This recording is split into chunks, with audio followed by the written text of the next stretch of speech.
nggak ada suara, suara dia di kita kecil.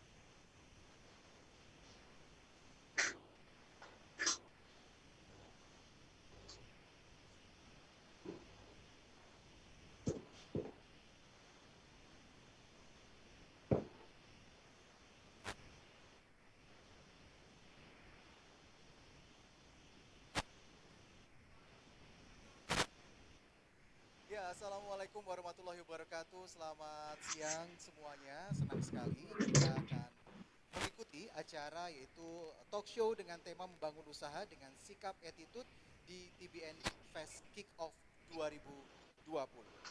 Dan yang jelas meskipun suasana lagi hujan di Jakarta, yang jelas tidak mengurangi semangat kita semuanya. Gitu ya Mbak Trina ya. Insya Allah. Insya Allah. Dan yang jelas juga mungkin sebelum kita memulai acara di kesempatan siang hari ini, mungkin kita berdoa terlebih dahulu agar acara kali ini bisa berlangsung dengan lancar dan juga hikmat begitu. Kita berdoa terlebih dahulu, berdoa dimulai.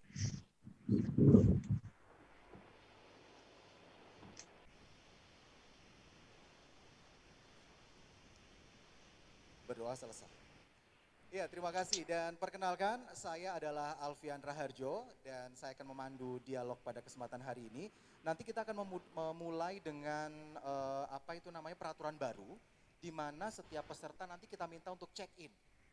Tapi jangan ini dulu ya. Check in itu adalah memperkenalkan diri, kemudian potensinya apa dan juga passionnya itu apa. Begitu. Jadi nanti masing-masing kita minta untuk memperkenalkan diri pertama ya. Dan acara ini merupakan persembahan dari Abista Foundation. Abista itu adalah Agara Abimantra Semesta atau Rumah Restu Semesta, di mana foundernya adalah kakak-kakak 380 alumni SMA 3 Teladan Angkatan 80 dan juga para senior expert yang mempunyai misi untuk berbagi dengan apa yang ada di alam semesta yang telah diberikan dalam perjalanan hidup mereka. Dan tentu saja core atau bidang dari Abista Foundation ini adalah capacity building, kemudian entrepreneurship, culture, heritage preservation, dan juga ecotourism. Dan terima kasih juga saya ucapkan kepada kakak-kakak dari SMK Bakti Karya Parigi atas technical supportnya dalam penyelenggaraan acara ini dan SMK Bakti Karya Parigi ini merupakan di bawah asuhan dari Kang atau Kakak Ai Nur Hidayat. Dan ini coba kita kita panggil kakak dalam acara ini ya gitu. Jadi tidak ada mas atau mbak. Kak Alfian. Kita panggil semuanya kakak. Baik. Yang saya akan mencoba untuk memperkenalkan narasumber kita. Yang pertama ini kita mulai dulu untuk check in dulu. Itu yang pertama adalah Kakak Atrina Sundoro. Silakan Kak Atrina. Selamat siang semuanya. Assalamualaikum warahmatullahi wabarakatuh. Waalaikumsalam. Assalamualaikum warahmatullahi Atrina wabarakatuh. 380 jadi kakak ya. Oh kakak, oke. Saya previous adalah pelaku dari wedding vendors. Sekarang karena pandemi kita ada diversifikasi yang lain. Betul. Ya, jadi mungkin dari nanti tinggal saya lalui. Oke, baik. Terima kasih Kak Atrina. Selanjutnya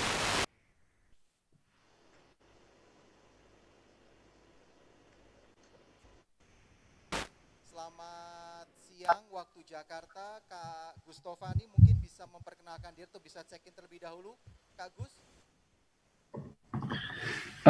Assalamualaikum warahmatullahi wabarakatuh. Bisa dengar baik nggak dari saya? Bisa kita dengar dengan baik. Pertama, terima kasih atas kesempatan yang diberikan oleh Abista dan juga rasa terima kasih dan bersyukur saya kepada bukan hanya Abista tetapi juga pada Kang Alfian, Mas Alfian, saya bisa sangat senang sekali untuk bisa berbagi dan sedikit bercerita tentang mungkin sedikit pengalaman dan sedikit pengetahuan saya. Mudah-mudahan bermanfaat. Itu saja dulu. Terima kasih sebelumnya. Assalamualaikum warahmatullahi wabarakatuh. Waalaikumsalam warahmatullahi wabarakatuh. Terima kasih Kak Fani. Fani, ya. Kang Fani Kang ya, Fani. Kang Fani. Baik, selanjutnya ada Kakak Budiman Wiryakusuma yang juga ada di Swiss. Selamat siang waktu Jakarta, Kak Budiman. Mungkin Kak Budiman bisa check-in terlebih dahulu. Silahkan Kak. Terima kasih Kak Alfian. Assalamualaikum warahmatullahi wabarakatuh. Salam sejahtera bagi kita semua. Om Swastiastu, Namo Buddhaya, Namaste. Saya Budiman Wiryakusuma. Saya menulis buku Service Attitude. Bagi saya, kehidupan adalah sebuah sekolah, University of Life, di mana saya belajar untuk menemukan misi hidup saya.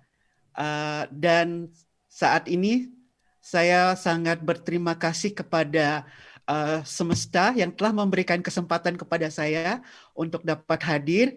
Mari kita sama-sama sharing apa yang telah diberikan oleh semesta. Salam Abista.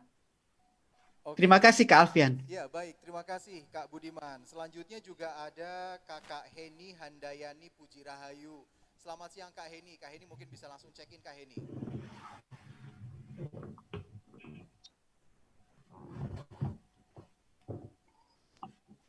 Selamat siang, saya Heni Handayani. Ya, saya salam teladan. Saya adalah alumni dari SMA 3 Teladan tahun 80.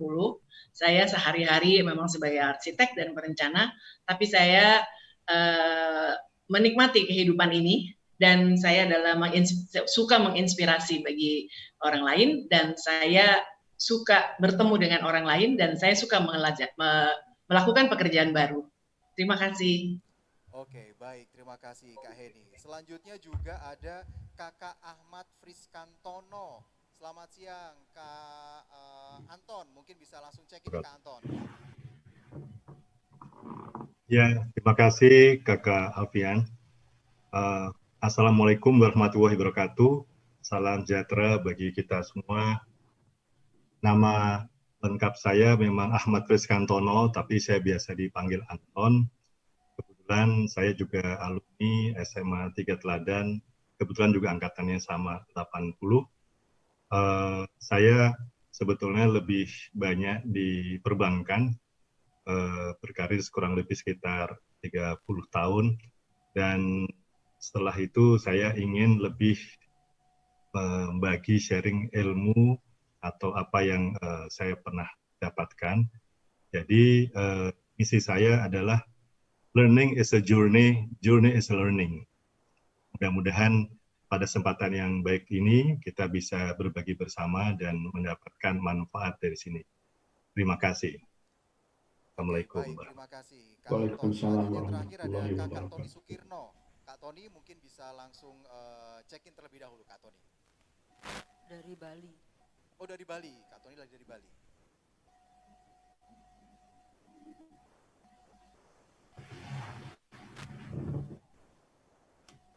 Mungkin di-unmute dulu Kak Tony. Nah, Sudah. terima kasih Kak Alfian. Terima kasih atas kesempatan ini. Saya Tony Sukirno, kebetulan juga sama-sama ex Teladan 80, jadi salam sama 3 Teladan. Sangat looking forward untuk sharing dengan teman-teman semua. Saya kebetulan di bidang hospitality, di hotel, dulu di hotel, di travel, dan sekarang di sport tourism. Jadi mudah-mudahan sharing kali ini kita bisa bermanfaat untuk semua dalam menghadapi COVID-19. Begitu dulu Kak Alfian. Ya, Terima kasih.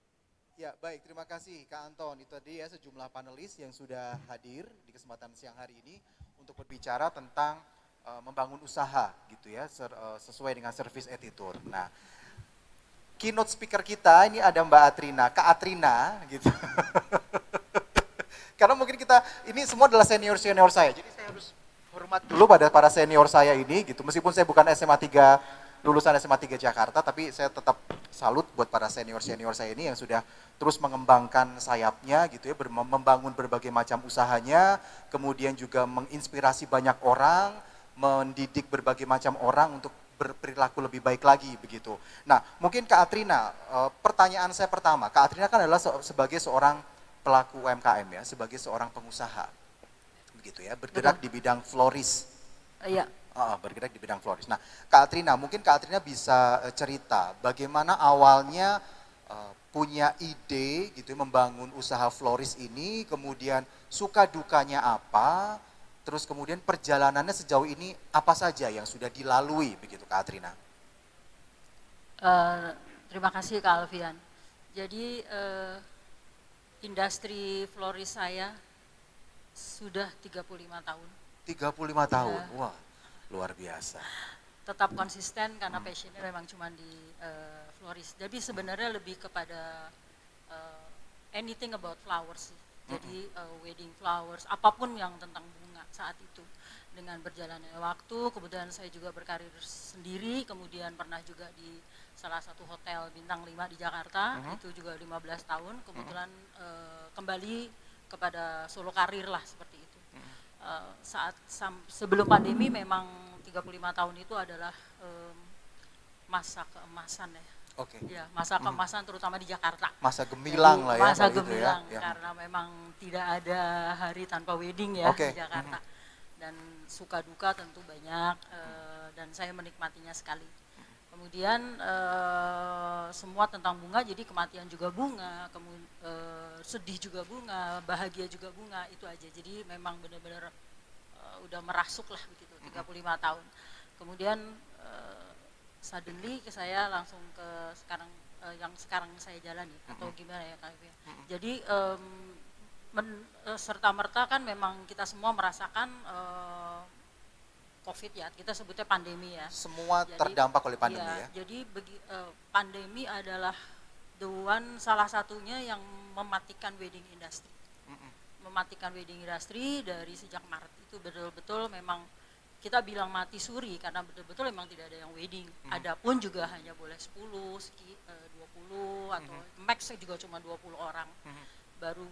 Baru merangkak lagi memang di November ini. Nah saat itu nggak boleh juga diam, nggak ngapa-ngapain lah contohnya. Jadi memang bagaimana caranya tetap berperilaku kewirausahaan dengan cara ya banyak. Misalnya kalau dari industri wedding bunganya sendiri ada bunga-bunga kering yang kita modifikasi menjadikan sesuatu yang lain. Tapi saat itu bisa berubah sama sekali 360 derajat karena ada beberapa juga teman atau relasi yang memang bagaimana saya bisa berubah, merambah berpindah kepada akhirnya si Atrina yang menjual bunga menjadi penjual telur. Menjual telur itu juga karena memang beberapa industri farmer yang memang besar juga mati karena tidak bisa supply ke hotel, tidak bisa supply ke restoran-restoran besar karena juga semua close. Jadi bagaimana bahu-membahu melakukan apa saja yang kita bisa lakukan. Nah saat itu berusaha ikut memasarkan si telur-telur ini karena farmer-farmer tadi memang juga tidak bisa stop, hai ayam kamu jangan bertelur ya besok itu kan gak bisa juga. Itu sama dengan bunga juga Kakak Alfian. Jadi beberapa industri lokal juga bunga-bunga juga hai bunga sedap malam kamu jangan bertambah besar ya, gak bisa. Gak bisa. Jadi ada sebagian yang memang memotong harga, kemudian kita memanfaatkan menjadikan sesuatu bunga kering. Itu kalau ada di bunga, kalau importnya sudah berhenti karena memang importir juga nggak jalan. Kemudian kalau dari hal lain, dari sisi lain diversifikasinya, kalau saya memang karena dekat dengan yang tadi telur ya kita akhirnya menjalankan bisnis menjajakan telur ceritanya. Oke. Nah kalau awalnya nih Mbak Kak Atrina, kenapa justru tertarik dengan bunga? Kenapa tertarik dengan bunga? Kalau bunga saya menimba ilmu di landscape arsitek Trisakti. Jadi itu masih tanaman lah sekarang. Tanaman, kemudian desain kota, planning, urban gitu-gitu sebenarnya itu. Kalau bunganya karena kalau taman lebih saat itu 30 tahun yang lalu adalah kita berpanas-panas gitu. Saya paling males panas-panas. Jadi saya lagi mikir gimana caranya masih tetap landscape, masih tetap bunga, masih tetap tanaman, tapi yang indoor. Jadi saya apply ke hotel sih saat itu. Jadi saya mendalami itu. Jadi saya di hotel 15 tahun juga. Ya, kebetulan saya di Grand Hyatt Jakarta. Jadi memang semuanya bunga. Jadi bunga pun juga bila ditekuni, bila didalami bisa membawa kita juga ke mancanegara, bisa membawa ke tingkatan sosial yang berbeda-beda. Kalau bunga. Oke, jadi memang bekerja sesuai dengan passion ya. Begitu ya? Ya. Oh, memang tidak harus pakai passion, kalau tidak nggak ada art yang bisa. Ya, karena itu semua hubungannya kan ke art, ke seni, ke desain. Betul. Oke, mungkin kita coba tanya ke Kang Fani dulu gitu ya. Oke. Kang Fani, kalau kita mendapatkan cerita dari Kak Atrina tadi bahwa sebenarnya ketika kita harus bekerja itu kita harus mengedepankan passion, sehingga ketika kita bekerja dengan passion itu akan menciptakan art, akan muncul berbagai macam kreativitas, memunculkan berbagai macam ide-ide yang akhirnya bisa semakin membuat usaha kita akan semakin maju, bekerja kita menghasilkan sesuatu yang lebih optimal. Kalau menurut Kang Fani sendiri bagaimana nih? Apa yang sudah dilakukan oleh Kak Atrina? Baik.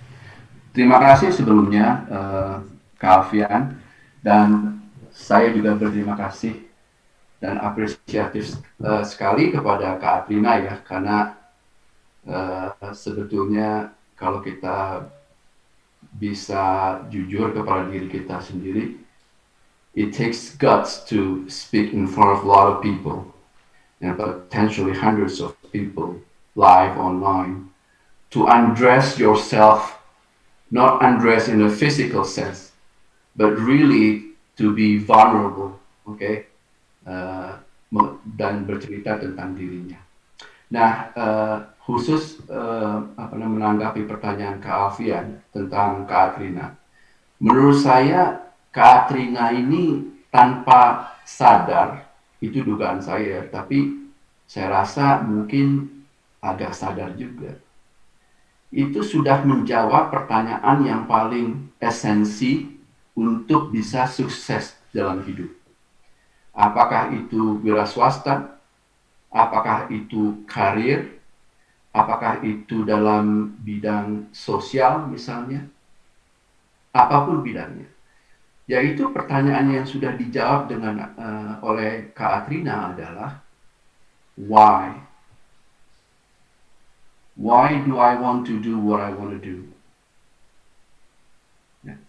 Kak Atrina sudah menemukan passionnya. Secara fundamental, passion itu adalah dari dalam keluar. Itulah yang dapat menyebabkan kita untuk bisa sukses. That's the first requirement, is passion. Menurut saya, Kak Atrina ini sangat beruntung. Sudah menemukan passionnya di dalam hidupnya. Kita banyak menyaksikan orang, banyak sekali. Sudah berpuluh-puluh tahun, tidak tahu passionnya itu apa. Oleh sebab itu, saya pribadi sangat beruntung dengan sangat berapresiatif sekali kepada Kak Atrina. Because passion lights things up for you. It's the reason for you to get up in the morning while everybody else is sleeping and to do whatever it is that is very uncomfortable for you, to face your fear. That's not easy. If you don't have strong passion, strong drive within you to go out there. I pity people who don't have passion. Saya rasa kira-kira begitu, Kak Alfian. Oke, baik, terima kasih Kak Fani. Jadi passion itu memang harus mendasari apa yang harus kita lakukan, gitu, apa yang harus kita kerjakan. Yes. Gitu, oke. Nah, butuh waktu berapa lama pada waktu itu, Kak Atrina, untuk menemukan passion itu, bahwa passion saya adalah ketika saya tidak mau panas-panasan di landscape gitu, saya harus bekerja di tempat dingin, tapi sesuai, saya suka landscape, suka dengan bunga, berbagai macam hal, itu butuh waktu berapa lama untuk menemukan hal itu semua? 5 tahun pertama memang masih solo karir, jadi menemukan waktu itu sih masih 30 tahun yang lalu masih belum seperti sekarang boomingnya. Jadi bunganya masih retail ya, retail, kemudian masih cuman belum ada sosmed, belum, jadi cuman ada yang beli, kemudian jadi kita bilangnya mouth talking ya, jadi tular kalau orang Jawa. Tapi kemudian begitu ada kayak lowongan, saya langsung join. Saya lebih baik saya join dulu kepada industri yang sudah mapan, saya learn dari situ, baru saya menemukan akhirnya passion sesungguhnya. Jadi 5 tahun pertama saya masih sendiri, 5 tahun kedua sampai 5 tahun yang keempat itu saya sudah join ke Grand Hyatt. Jadi begitu saya join kepada, saya saat itu cuman berpikir gini, memang tidak murni, passion ada, tapi tetap ada guidance, karena kan tetap ada guidance dari company-nya, tetap ada guidance dari sister yang company yang di luar, jadi tetap ada pakem-pakemnya. Tapi lebih banyak learn-nya, lebih banyak, kemudian kan dikirim ke mancanegara, dikirim untuk membangun Hyatt yang lain di lain-lain kota. Nah di situ lebih akhirnya terasah terus, karena desain, art, sampai oh ini style si A, kalau baju juga ada style siapa gitu, kalau di bunga juga demikian sih saat itu.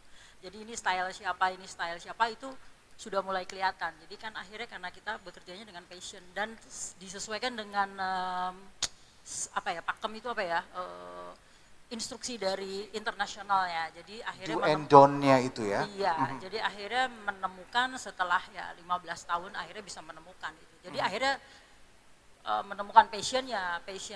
Sejauh ini kan tadi seperti Kak Atrina cerita tadi bahwa selain passion juga harus ada service attitude ya, betul, jiwa melayani, betul, gitu. Nah, kalau menurut Kak Budiman sendiri bagaimana nih? Apa yang sudah dilakukan oleh Kak Atrina sejauh ini gitu? Terima kasih Kak Alfian. Tadi saya ada satu perkataan yang keluar dari Kak Atrina, sangat menarik. Kak Atrina mengatakan sesuai dengan style orang lain, ya. Jadi dia dalam berkarya sudah menemukan passion, tapi dia juga memperhatikan. Di situ ada compassion, ada kepedulian, dan mungkin juga itu bisa dielaborate, ada empathy. Jadi terima kasih Kak Atrina sudah sharing ceritanya dengan kita semua, bahwa di situ dalam kita memulai usaha atau berkarir atau memulai sebuah kegiatan yang menghasilkan, harus berkreasi tentunya ya. Tapi dari Kak Atrina tadi udah kelihatan, udah ada passion, kemudian dia ada kepedulian, compassion, dan ada empathy. Karena tanpa itu semua nggak keluar kreasinya, sehingga dia dapat berkreasi. Salah satu contohnya, saya perhatikan, saya pengikut setia dari Instagramnya Kak Atrina ini, bahwa sebelum dia merangkai bunga, dia ada semacam interview ya, ada semacam dia ingin tahu latar belakang customernya gitu ya, sehingga apa warna yang disukai, apa bentuk bunga, jenis bunga yang disukai. Jadi dia merangkai sesuai dengan apa yang dibutuhkan, apa yang diminta oleh klien. Itulah saya rasa modal utama kita dalam kita memulai untuk berusaha. Mungkin kita sudah menemukan, mempunyai suatu skill, misalnya memasak, kita suka masak, tapi pertanyakan dulu apakah masakan kita itu dibutuhkan di luar, ada semacam rasa empathy, ada semacam kepedulian dengan menentukan harga. Kalau saya menentukan harga let's say 20.000, apakah ada yang beli? Karena kepedulian kita, apalagi dalam masa pandemi, apakah kemampuan orang yang mencari makanan itu ada di sana. Jadi itu terima kasih Kak Atrina sudah share. Sama-sama. Itu aja Kak Alfian. Oke, baik. Terima kasih Kak Budi. Jadi sudah tracknya itu sudah benar, begitu ya? Itu penting banget sih. Jadi mengerti klien ya. Karena klien itu dengan 1001 tipikalnya. Tipikal. Jadi kadang-kadang tidak bisa, kalau kami mengerti bunga itu harus begini, tapi kliennya kan kadang-kadang yang begini loh, yang bagaimana ya, kita berpikir keras, tapi itu memang waktu yang bisa belajar. Jadi misalkan ada emen gitu, saya mau ngelamar pacar saya, contohnya pacarmu seperti apa, pengennya seperti apa gitu. Jadi banyak hal sebenarnya. Jadi mau kliennya itu yang dengan kadang-kadang itu kan dia menceritakan apa yang ingin dia inginkan untuk rangkaiannya. Tapi juga kadang-kadang ada yang ini juga rahasia gitu. Jadi saya juga ya pegang rahasianya, ya pegang keinginannya gitu. Jadi pada saat mereka satisfied, dia akan kembali lagi sih memang biasanya. Jadi flowers itu finally is not only the beauty of the arrangement, the beauty of the product, tapi adalah relationship between arranger sama kliennya itu ya. Jadi ada harus bonding, dia percaya. Jadi kadang-kadang mungkin rangkaiannya tidak seindah rumput tetangga, tapi dia lebih percaya, dia lebih nyaman berbicara, dia lebih trust. Jadi ya sudah, dia pasti akan ke situ terus. Oke. Jadi trust ini penting banget dalam sangat banget. hal Kalau ini enggak gitu bisa ya, 30 tahun. Nah, bagaimana cara menjaga trust-nya itu, bagaimana Kak Atrina untuk menjaga trust bahwa kita tetap dipercaya oleh klien, kemudian apalagi kan tadi ya 1001 tipikal klien itu berbeda-beda. Untuk menyamakan frekuensi aja kadang-kadang kan membutuhkan waktu yang amat gitu, agak susah gitu. 1001 tipikal klien dan 1001 juga floris-floris yang berkembang, yang bermunculan. Jadi bagaimana kita menjaga attitude tadi, akhirnya attitude, kemudian tidak hanya menjadi vendornya, tapi kadang-kadang somehow menjadi teman curhatnya, somehow kadang-kadang menjadi maaf sekali. Jadi pada saat kita mesti ke rumah seseorang, kemudian kita membeautify the house, juga somehow kita seperti maid juga, gitu aja. Jadi yang ya mau harus disuruh-suruh, harus mau diperintah katakanlah dengan apa yang dia mau. Padahal it's not our style, tapi dia style. Tapi ya udah, kita harus menghormati itu. Jadi pada saat dia happy, kita membeautify the place, ya dia happy. Padahal saya di dalam hati kecil enggak banget, ini bukan style saya. Jadi saya harus bisa bekerja dengan style kliennya. Tapi sebisa mungkin di awal kita arahkan dulu. Tapi bila tidak bisa, ya sudah silahkan. Maunya apa, senangnya apa. Kita harus bisa. Tidak ada kata tidak bisa. Kita harus bisa. Meminimize ego kita sendiri sebagai seorang pengusaha gitu ya. Mengalahkan ego kita sendiri gitu. Dan ya, itu saya juga belajar. Dan juga harus mau bersikap melayani sebagai seperti seorang maid atau seperti seorang membantu pelayan begitu ya. Oke. Sekarang kita ke Kak Heni. Kak Heni dengan sikap yang dipunyai oleh Kak Atrina ini sebagai human concept gini, mungkin Kak Heni bisa mengelaborasi lagi tentang sikap yang sejauh ini sudah dijalankan oleh Kak Atrina ini. Gimana Kak Heni? Sikap yang luar biasa. Jadi memang setiap manusia itu kan pasti punya ego ya. Dia pasti ingin dia itu siapa, dan siapalah dia, apa yang dia kerjakan. Dia punya karya seperti ini. Udah bagus menurut Atrina, karena Atrina kan sudah berpengalaman sekian tahun misalkan gitu. Tapi gimana pun juga kita kan melayani ya, kita kan ada hubungan timbal balik dengan klien. Sehingga kalau klien ingin maunya begini, maunya bunganya begini aja, misalkan bapaknya ada permintaan-permintaan klien, itu kita harus bisa menerima. Bukan kita langsung menerima begitu saja, tapi kita harus punya sikap yang coba kita dengarkan. Kemudian kita bisa dengarkan dan kita coba menekan ego kita, dan secara inspirasi ya itu pasti akan keluar karena kita kan sudah terlatih dari pengalaman kita yang sudah cukup panjang tadi ya, sehingga yang tadi disebutkan Pak Budiman juga, skill kita juga memang mesti kita asah sehingga oh dia mau berbentuk seperti ini ya, saya coba buatkanlah yang memang sesuai dan cocok. Saya setuju dengan Atrina, memang rasa percaya klien kepada kita itu juga yang diperlukan. Karena rasa kepercayaan itu tidak bisa timbul begitu saja. Klien harus punya, atau kedua belah pihak harus punya saling percaya dan rasa puas atau satisfied dari apa yang kita sampaikan. Walaupun sebetulnya tidak sesuai dengan maunya kita yang awal ya, desain kita yang awal, pasti ada adjustment, itu perlu.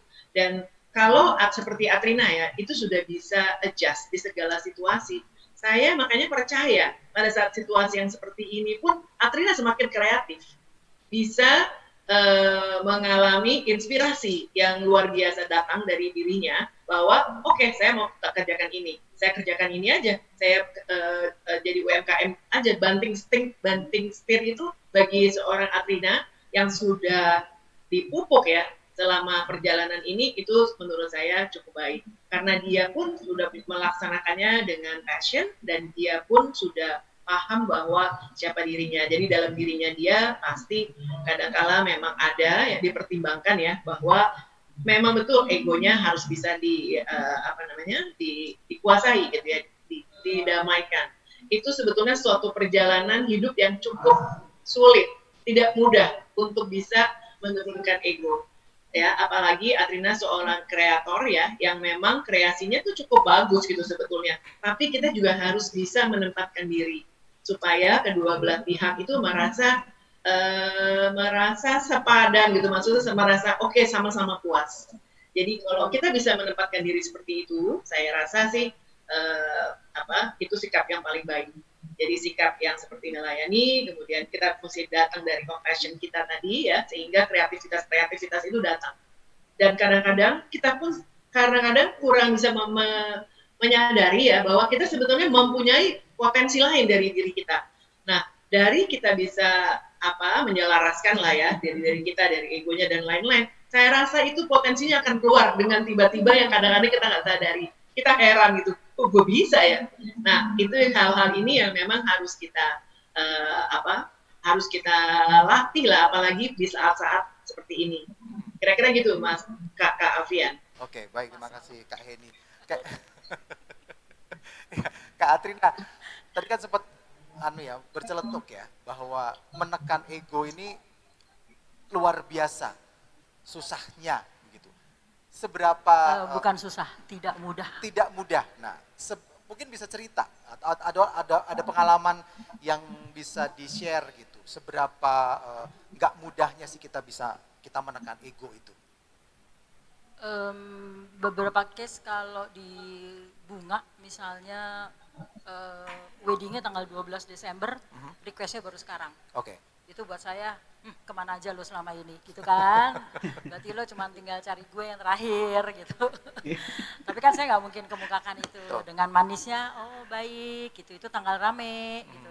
Di sininya udah, mana bisa, jadi ada beberapa faktor sih, misalnya tentang waktu, timing, kemudian tentang style, nah itu biasanya dua itu yang selalu perang gitu loh, bahwa kita ambil nggak, nah itu ego kita benar-benar harus tetap oke, tetap smile, tetap yang gitu kan, Mr. Groovy deh gitu, nggak mungkin, ya nggak bisa lah tanggal segitu lo kemana aja gitu, nggak mungkin itu. Nah itu contoh kalau buat saya, saya bisa mengalahkan ego saya, bahwa saya coba bertanya, mungkin ada faktor lain yang memang mendasari bahwa dia baru datang ke saya setelah mungkin ada cobaan-cobaan. Nah itu ego tuh sebenarnya, ego saya sih untuk lebih, kalau saya tidak dengan passion, saya nggak akan bisa mempunyai kreativitas yang bagus tetap. Itu mood ya, ceritanya mood, itu pengaruh banget sih ke mood. Jadi mengalahkan ego tuh lebih kepada mengalahkan beberapa pertanyaan yang gitu loh. Okay. Jadi ya dibikin ketawa, kemudian smile di dalam hati, kita coba tanya ke dia bahwa oh ya saya begini, ibu saya baru selesai COVID, berarti tadi saya juga praduga tak bersalah gitu. Jadi hal-hal seperti itu yang bisa mengalahkan ego. Kalau style, saya maunya gini, ini tidak season bunganya. Harus bisa, berapapun saya bayar, it's not that money, tapi ibu tolong dimengerti begini-begini. Mungkin key-nya mengalahkan ego itu adalah sabar. Sabar. Sabar dan knowing that yang kita hadapi itu juga human. Mungkin ada juga beberapa yang mendasari dia sampai seperti itu. Jadi saya coba mengerti sih sebenarnya. Mendengarkan, listen and sabar ya. Betul ya Kak Alfian ya. Ya mungkin itu. Jadi memang kalau kita mempunyai sebuah usaha, apalagi usaha jasa. Gitu, mungkin itu hal yang paling penting yang harus kita punya, itulah kemampuan untuk mendengar dengan baik. Yes. Mendengar Menjadi dengan baik. listener yang baik. Menjadi listener dengan baik, karena dengan mendengar dengan baik, Kita otomatis akan mengerti. kita bisa akan mengerti gitu. Kita bisa menempatkan atau kita bisa mempunyai atau tumbuh empati dalam Ya, diri betul, kita, betul, begitu ya. betul. Oke, mungkin ke Kak Tony yang ada di Bali. Kak Tony, dengan sikap empati, dengan menjadi seorang good listener, pendengar baik begitu, apakah memang hanya itu saja yang dibutuhkan oleh seorang pengusaha gitu agar mempunyai sikap service attitude, atau sebenarnya ada beberapa langkah-langkah lain yang harus dipenuhi begitu, apalagi untuk bergerak di bidang hospitality begitu ya, seperti Floris kan hospitality juga ya gitu ya. Gimana Kak Tony?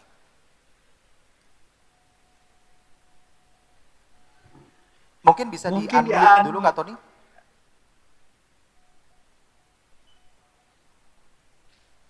Oh, oke. Semua udah dengar ya? Semua itu berangkat dari passion. Katrina luar biasa, memulai karir dari hotel sampai sekarang mandiri. Itu semua dari passion, dan terpenting adalah service attitude. Kak Budiman, saya ambil kata-kata di buku Kak Budiman, karena saya juga di bidang hospitality, jadi service attitude itu perlu sekali di bidang hospitality, karena kita menghadapi bermacam ragam manusia yang punya empati, punya simpati, dan ada juga yang tidak peduli gitu. Nah, dalam mendalami di bidang hospitality, jadi Kak Atrina ini sudah boleh dibilang sudah lulus ujian nih, master nih kayaknya ya. Karena ada sebuah kata-kata mutiara yang memang nggak pernah berhenti belajar, Ton. Yeah, never stop pursuing your dreams, even when it looks darkest. Your persistence will be rewarded. Nah, itu yang sudah didapatkan oleh Kak Atrina. Jadi kan persisten yang penting kan di hospitality. Dan kalau saya boleh tambahkan juga, yang dikerjakan Kak Atrina ini sebuah seni dan hospitality yang perlu punya semua itu dari hati kan. Dan itu attention to details loh. Menangkai bunga itu tidak gampang loh. Kalau kayak di hospitality kita selalu ada kata-kata attention to details, di mana kita menghadapi tamu itu dengan jawaban-jawaban yang memang mumpuni ya. Nah, itu bedanya. Jadi sungguh luar biasa pencapaiannya. Appreciate that. Thank you. Kak Atrina, Kak Alfian, monggo. Ya. Baik, terima kasih Kak Tony. Nah, tadi kan kalau misalnya kita sudah bisa menyamakan frekuensi ya antara kita dengan klien. Selaku pengusaha dengan klien, otomatis Kak Atrina kan juga punya anak buah ya, yang Kak Atrina kan nggak akan kerja sendiri buat nempel-nempel tuh bunga kan, gitu. Kak Atrina kan punya anak buah, gitu kan, ada beberapa anak buah kan, gitu. Nah, menyamakan atau menularkan frekuensi yang sama ke anak buah agar sesuai dengan yang keinginan klien, bagaimana caranya pada menyamakan persepsi dengan Kak Atrina dengan anak buahnya itu? Ya itu memang tidak mudah sih, tidak mudah, tapi lebih kita akhirnya menjadi partner bukan sebagai bos dan anak buah. Karena apapun ranger akhirnya yang berbuat. Saya bahkan sekarang udah nggak bisa merangkai, karena merangkai itu kan butuh praktis. Sedangkan saya lebih kepada kalau ibaratnya masak kentang balado, saya yang pilihin kentangnya, saya pilihin cabenya, pilihin segala macam, memotongnya, menggorengnya itu anak buah saya. Jadi saya udah tinggal misalnya katakanlah ada eventnya Alfian, eventnya Budiman, eventnya siapa itu. Ini kan beda-beda semua. Saya yang meramu, saya harus yang meramu, kemudian mendeliver. Ini menurut seperti ini. Akhirnya pada perjalanan waktu, setelah kita udah satu frekuensi, dengan saya memahami karakternya, saya benar-benar harus karyawan misalnya 5, yang 5 itu ya si A, saya harus mengerti si A, si B saya mengerti si B, semua seterusnya dari latar belakangnya, backgroundnya, sifatnya, attitude-nya, betul-betul harus dipahami one by one. Karena kalau tidak mereka ke-distract pada saat merangkai, itu aja. Dan ujungnya juga memang kita mempunyai bahasa kayak bahasa sandi, yang seperti ini loh, yang sedikit bohong rangkaiannya, yang sedikit gepeng, yang sedikit apa yang orang lain nggak mengerti. Jadi cuma saya sama anak buah saya sih sebenarnya, seperti itu. Jadi pada saat dia dikirim ke rumahnya yang terhormat Bapak A, Ibu B gitu, nanti di rumah Bapak A kamu harus begini, harus begini, yang sedikit bobo, dia nggak senang yang banyak daun, yang banyak ini, itu semua harus terdeliver, baru bisa menyamakan itu. Dan jangan lupa ngantongin sabar tadi ya 10 kilo.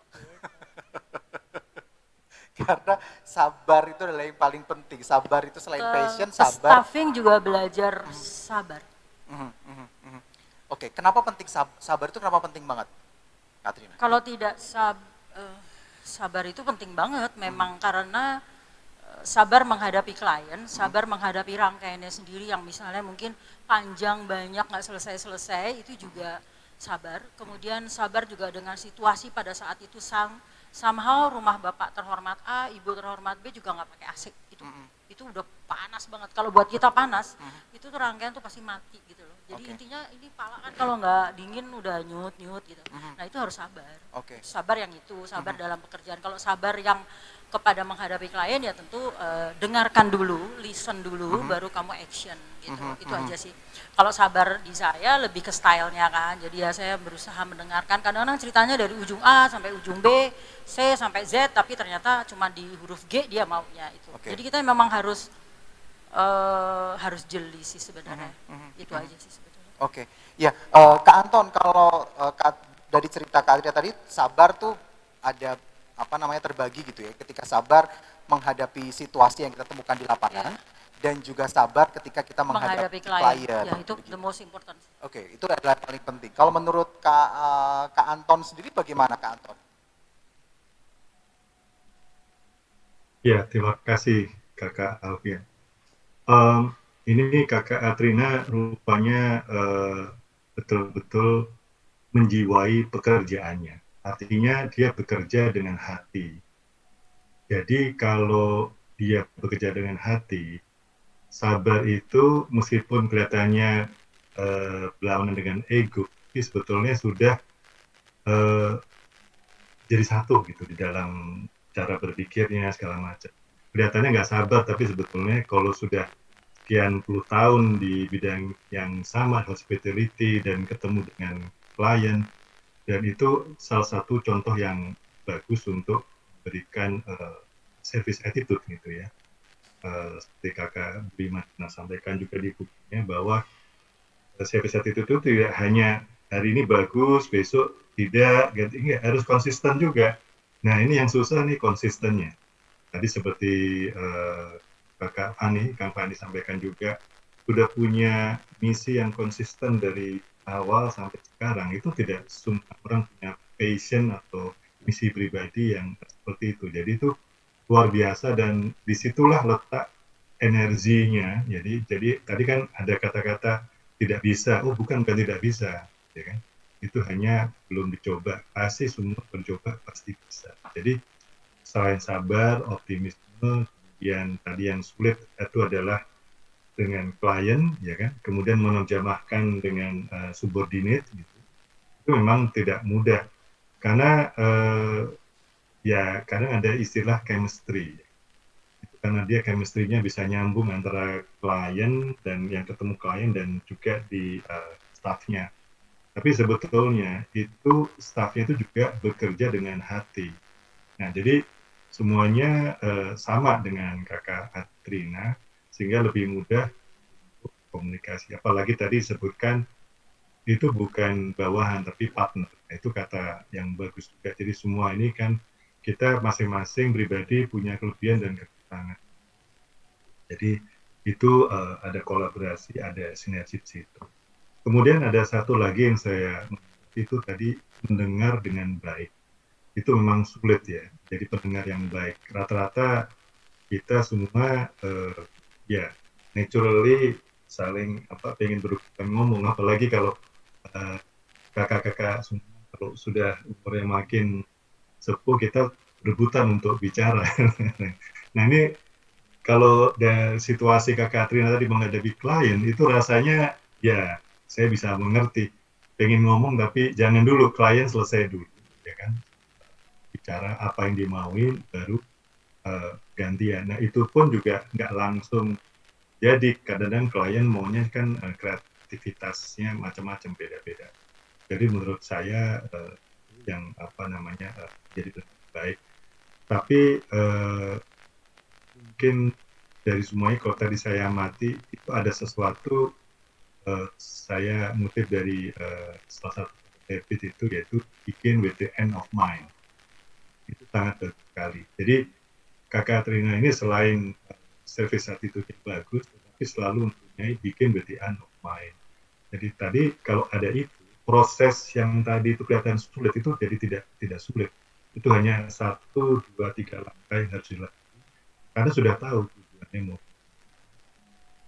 Itu barangkali cukup dari saya. Terima kasih, kembali ke Kakak Alfian. Oke, baik. Terima kasih Kak Anton. Jadi basicnya tuh mendengarkan dengan baik itu adalah sebuah apa ya? Nggak bisa beli di pasar. Benar. Be a good listener. Oke, mungkin Nggak ada yang jualan Kak Alfian, nggak ada yang jualan. Oke, Kang Fani mungkin ada insight nggak? Ada insight yang bisa dibagi ke kita juga nggak terkait dengan being a good listener ini, Kang? Kak Fani. Ya, terima kasih sebelumnya Kak Alfian. Jadi menurut hemat saya, intent listener itu di bisnis ya adalah suatu kemampuan untuk bisa mendengarkan bukan hanya yang secara dikemukakan, secara tersirat, ya, secara tersurat maksudnya, tapi juga secara tersirat. That's what intent listening is all about. In other words, for instance, if a customer come to Kak Atrina and says, you know what, I have a friend who is, going to get married, but I just want a simple arrangement, nothing complicated, okay, easy on the eye, really quick, but it also lasts longer. Perhaps what this customer is saying, I want something that has good value. I'm on a budget.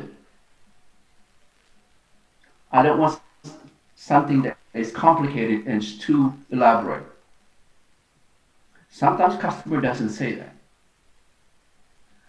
Tapi Kak Atrina sudah berpengalaman. Ya, kadang-kadang kalau kita juga membaca, jangankan mendengarkan, membaca juga. Poinnya itu kadang-kadang ada tersirat, tidak semata-mata tersurat. Saya rasa itu, dan di dalam bisnis itu one of the most important skills that we need to learn, we must learn, not just for entrepreneurs but also for anyone who is in their corporate ladder, for instance. Okay, communication skill, that's part of communication skill. I think that's where I'm coming from. Terima kasih sebelumnya, Kak Alfian. Kembali ke Anda. Baik, terima kasih Kak Fani. Kalau dari Kak Budiman sendiri menjadi pendengar yang, apalagi Kak Budiman juga nulis buku tentang service attitude begitu ya. Bagaimana Kak Budiman? Bagi saya, seperti waktu saya check in tadi, bahwa hidup ini adalah proses pendidikan bagi saya. Jadi sebenarnya saya juga masih dalam proses untuk mendengarkan gitu. Nggak akan habis-habis karena potensi manusia itu abundance ya. Potensinya itu tak terbatas. Tapi untuk mengenal bahwa itu tak terbatas, kenali dulu diri kita gitu. Jadi buat saya juga dalam proses pembelajaran dari meningkatkan kapasitas saya untuk mendengar, dan itu sangat penting. Saya kasih contoh selain Kak Atrina, saya punya teman di sini ya, namanya Nicole Kope. Dia seorang artis ya, musisi dan pengajar. Pengajarnya itu musik klasik ya, tapi satu saat dia dikenalkan dengan gamelan. Nicole itu tidak kenal dengan Indonesia, tidak kenal dengan budayanya, gitu ya. Sebelum saya balik ke Atrina. Tapi dia pada saat dia mendengar gamelan, dia melihat gamelan itu dimainkan secara bersama-sama, dia langsung captive ya. Langsung dia bisa membaca. Kemampuan dia berempati. This is something behind playing gamelan. Dia bilang. Di situ ada kapasitas, pelatihan kapasitas kita untuk mendengar dan bersabar ya, karena untuk memain gamelan kita mesti dengerin dulu kapan kita masuk nih musiknya, dan dia bermain gamelan itu tanpa partitur ya, tidak dengan seperti musik klasik, ada saatnya tuh udah ditentukan. Tapi bermain gamelan itu harus dengan rasa, dia harus kenali dulu secara keseluruhan. Nah itu kita bisa praktekkan, padahal itu budaya bangsa kita gitu. Bukan bangsa Swiss gitu ya, bangsa Swiss yang Niko. Tapi itu yang saya ingin sampaikan, bahwa tentang kapasitas kita untuk mendengar itu tidak ada habisnya, tidak ada waktunya untuk kita meningkatkan. Yang menarik dari pembicaraan kita tadi ini Kak Alfian ya, dan Kak Atrina dan kakak-kakak yang lain, saya udah bisa dari attitude ini, saya bisa udah mengambil poin-poinnya itu. Ada sustainability tentang passion. Cara terus berkelanjutan, memang itu passionnya itu berkelanjutan. Kemudian ada usaha-usaha untuk mengalahkan ego. Itu nggak sekali jadi, tak, selesai, ego kalah gitu ya. Enggak. Terus ada sustainable usaha gitu ya. Ada tentang empathy. Kak Atrina tadi berhadapan dengan klien dari hari ke hari itu berlainan gitu ya. Jadi harus secara berketerusan ya, berkelanjutan. Dia mempunyai suatu empathy. Kemudian terakhir mendengar. Nah itu sangat dibutuhkan bagi kakak-kakak semua, apalagi dalam masuk ke era pandemi ini, di mana kita sangat terdampak. Ada yang kehilangan penghasilan, ada yang memasuki masa pensiun, ya, dia harus memodify. Nah itulah yang dalam buku saya. Sebenarnya buku saya tuh Service Attitude, saya tulis berdasarkan pengalaman hidup saya, dan akhirnya ditulis itu tadinya untuk sebelum masa pandemi ya, untuk memasuki era Indonesia 4.0. Makanya title-nya itu Service Attitude 4.0. Tapi ternyata kita masuk ke pandemi, dan itu dibutuhkan sekarang gitulah. Kita tidak hanya bisa berkasihan gitu ya. Waduh ini mau ngapain, keadaannya begini. Tapi itulah poin-poin yang tadi yang bisa kita tumbuhkan kita untuk bangkit memulai usaha dengan yang mudah-mudah aja. Ada kepintarannya apa, memasak, tapi masaknya dengan passion, masaknya dengan empathy, masaknya dengan mendengarkan. Nah itu yang Kak Alfian yang saya bisa sampaikan. Terima kasih Kak Alfian. Oke, baik, terima kasih Kak Budi, dan juga tadi sebelumnya ada Kak Fani. Beliau dua ini saat ini berada di Swiss ya. gitu ya, yang kalau kita lihat ini sekarang baru jam 3, kalau di sana itu beda 6 jam. Masih pagi banget di sana, tapi dengan senang hati gitu ya. Kita Kak Fani dan juga Kak Budiman ini mau bergabung di kesempatan siang hari ini waktu Jakarta. Oke, Kak Atrina, kita balik lagi ke Kak Atrina. Kak Atrina tadi kan sudah berbagai macam hal gitu ya terkait dengan menemukan passion-nya, kemudian bagaimana bisnisnya itu berjalan dengan baik. Kita sekarang menuju ke saat ini, di mana COVID menjadi sebuah pandemi dan memukul semua bidang usaha, termasuk bidang usaha yang dijalani oleh Kak Atrina. Ketika akhirnya pandemi ini memukul bisnis yang Kak Atrina jalani, tekuni pada saat ini, apa yang Kak Atrina rasakan pada awal-awalnya ketika mulai order sudah mulai sepi dan sebagainya.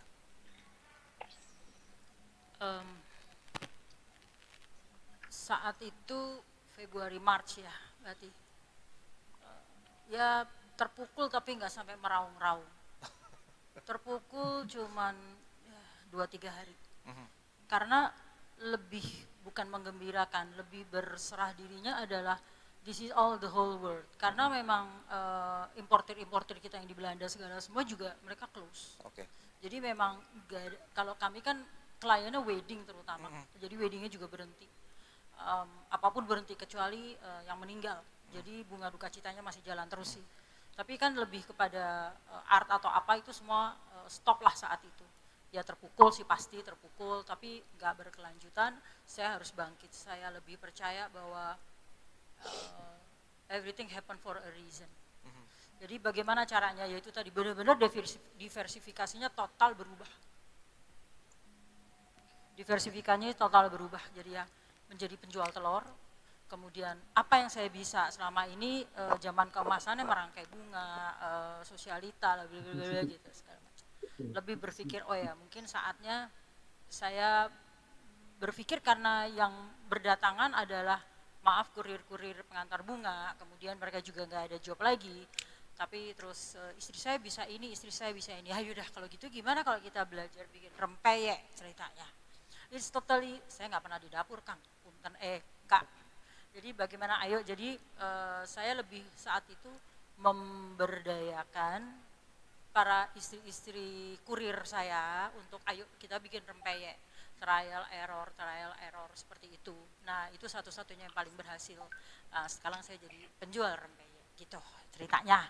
Jadi saya pada saat mereka bilang oke, terima kasih bisa beli susu lagi, nah itu suatu yang menggembirakan. Nah, di satu sisi yang lain juga ada beberapa bunga-bunga yang saat kita nggak pernah nyampah sih sebenarnya. Jadi kalau bunga nggak kepake tuh kita simpan, kita gantung, kita keringkan. Nah itu kita beberapa makanya ada kayak batang-batang mawar jadi apa itu di stand saya jadi bisa kelihatan itu sebenarnya semua limbah.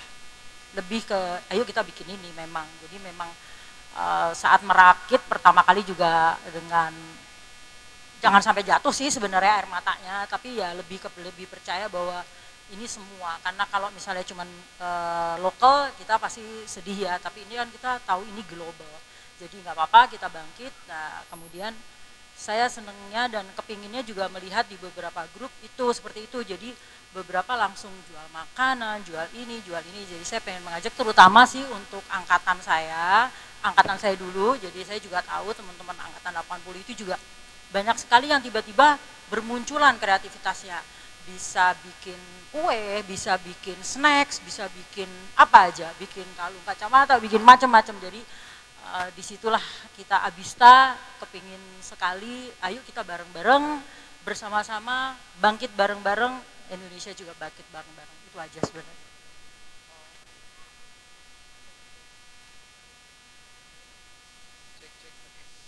Pakai ini dulu, ini tampaknya mati Kak Trina. Kak Trina, butuh waktu berapa lama gitu ketika kita menyadari, oke, saya nggak boleh terlalu lama berada dalam keterpurukan akibat pandemi ini, saya harus bangkit karena saya juga punya tanggung jawab, anak buah saya masih banyak, saya mau nggak mau juga harus menghidupi mereka juga, dan saya juga harus menghidupi diri saya sendiri juga bersama keluarga.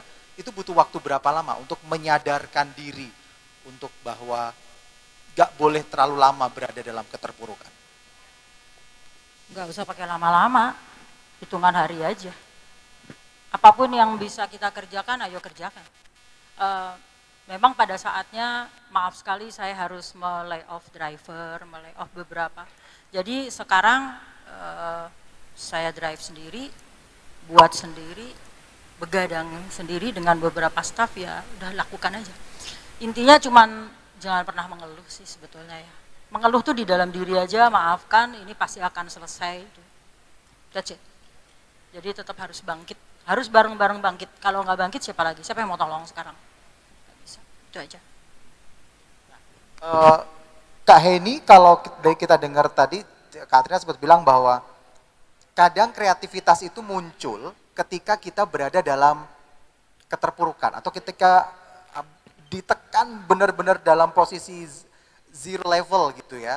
Nah, tapi Kak Trina ini bisa dengan cepat gitu membalikkan gitu bahwa tidak boleh terlalu lama dalam keterpurukan, harus segera bangkit karena harus ada tanggung jawab dan sebagainya. Kalau menurut Kak Heni sendiri bagaimana sejauh ini? Ya, baik. Jadi Atrina itu termasuk orang yang memang dia dengan pelajaran kehidupannya, itu dia juga mengalami berbagai macam kan. Terus kemudian dia juga terbiasa terhubung dengan the self-nya. Kalau berkreasi tadi yang seperti Atrina ciptakan itu bunga dan lain-lain, pasti pada saat tertentu dia kan terhubung dengan the self-nya dia. Dia dengan hening, dia dengan diam, mungkin dia bisa keluar inspirasi dengan desainnya dia, akhirnya muncul seperti ini kreativitasnya. Nah, pada saat pandemi, pasti semua orang juga merasakan hal yang seperti kita semua rasakan ya. Tapi pada saat Atrina, dia hening mungkin ya pada saat itu, kuncinya dia mungkin hening, seperti dia kalau mau mencari inspirasi, dia terhubung. Sehingga dalam ketika terhubungannya, potensi dia yang lain, terutama kekuatannya dia, bahwa ayo kamu bisa, gitu kan, itu muncul. Karena kalau saya lihat dari suaranya Atrina, dengan gayanya dia, dan dia tetap tough ya, dia itu energinya besar, dan dia positif. Dia energinya besar dan positif. Itu sebetulnya yang menolong dia untuk cepat bangkit. Atrina wanita, dan dia manusia biasa juga ya, sehingga pasti ada kalanya dia juga down ya. Ya mungkin kita semua sama, kita mengalami hal yang sama, kita melihat, tapi kita kan punya pilihan. Apa yang akan kita lihat, apa yang akan kita lihat atau berita apa yang kita baca, kita punya pilihan. Dan memang Atrina sering kita diskusi juga ya, kita lebih baik yang kita lihat adalah hal-hal yang membuat energi positif kita bertumbuh gitu loh. Sehingga pasti terkoneksivitas kita dengan the source dalam diri kita ya, itu powerful. Akan ada aja inspirasi-inspirasi. Kita lagi duduk ngeliat di dapur, ada inspirasi mau bikin inilah gitu kan. Kita mau bikin misalkan Atrina tiba-tiba dihubungi temannya misalnya gitu kan, Atrina saya punya begini dia punya telur dan sebagainya, jadi Atrina jalan dia. Yang penting dia punya energi, yang penting itu dia punya energi positif untuk bangkit, untuk bangun. Sehingga itu adalah pilihan kita. Jadi pilihan kita adalah kita ikut dalam semua orang yang galau atau sedih, itu bisa, atau kita ambil yang positif. Sehingga apapun yang terjadi di luar sana, kita memilih inilah jalan saya.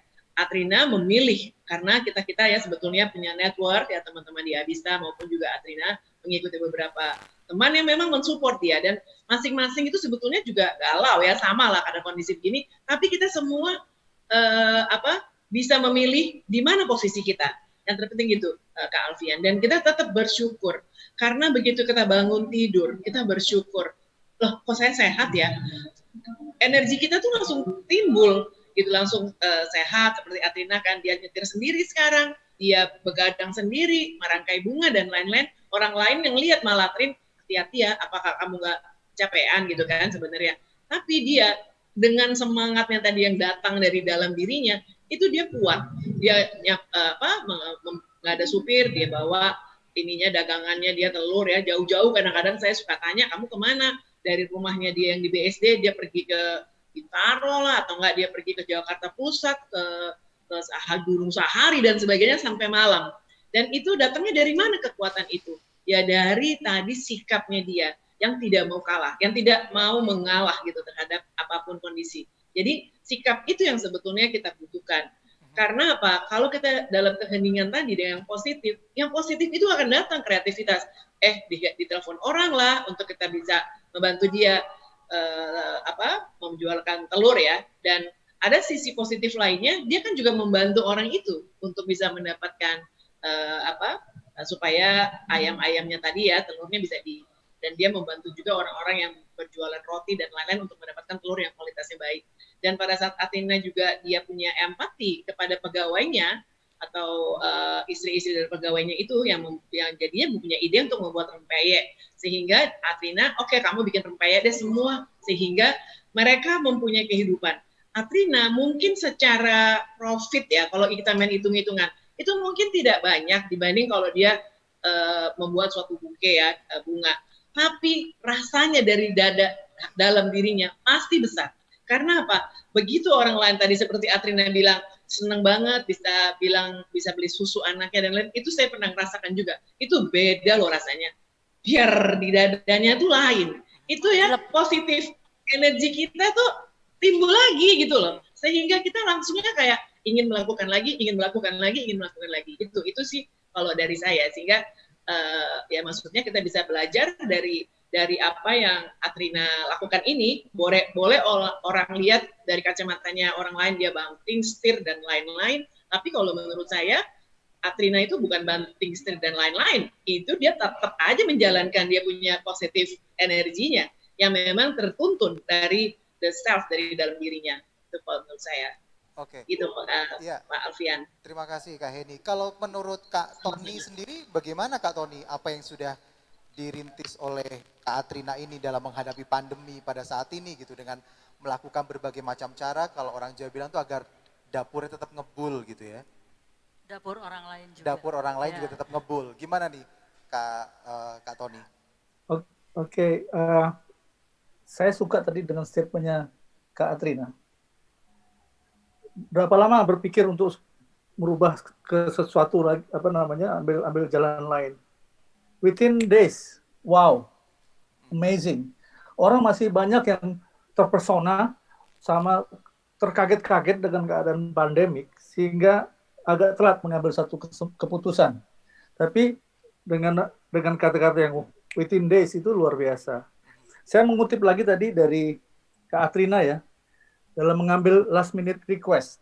Orang last minute request itu ada 2 atau 3 reasons.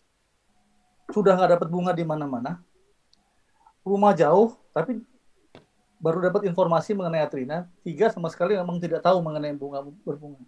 Nah, saya lihat di sini Kak Atrina mengambil ini. This is not a negative, this is not a but to turn this into opportunity.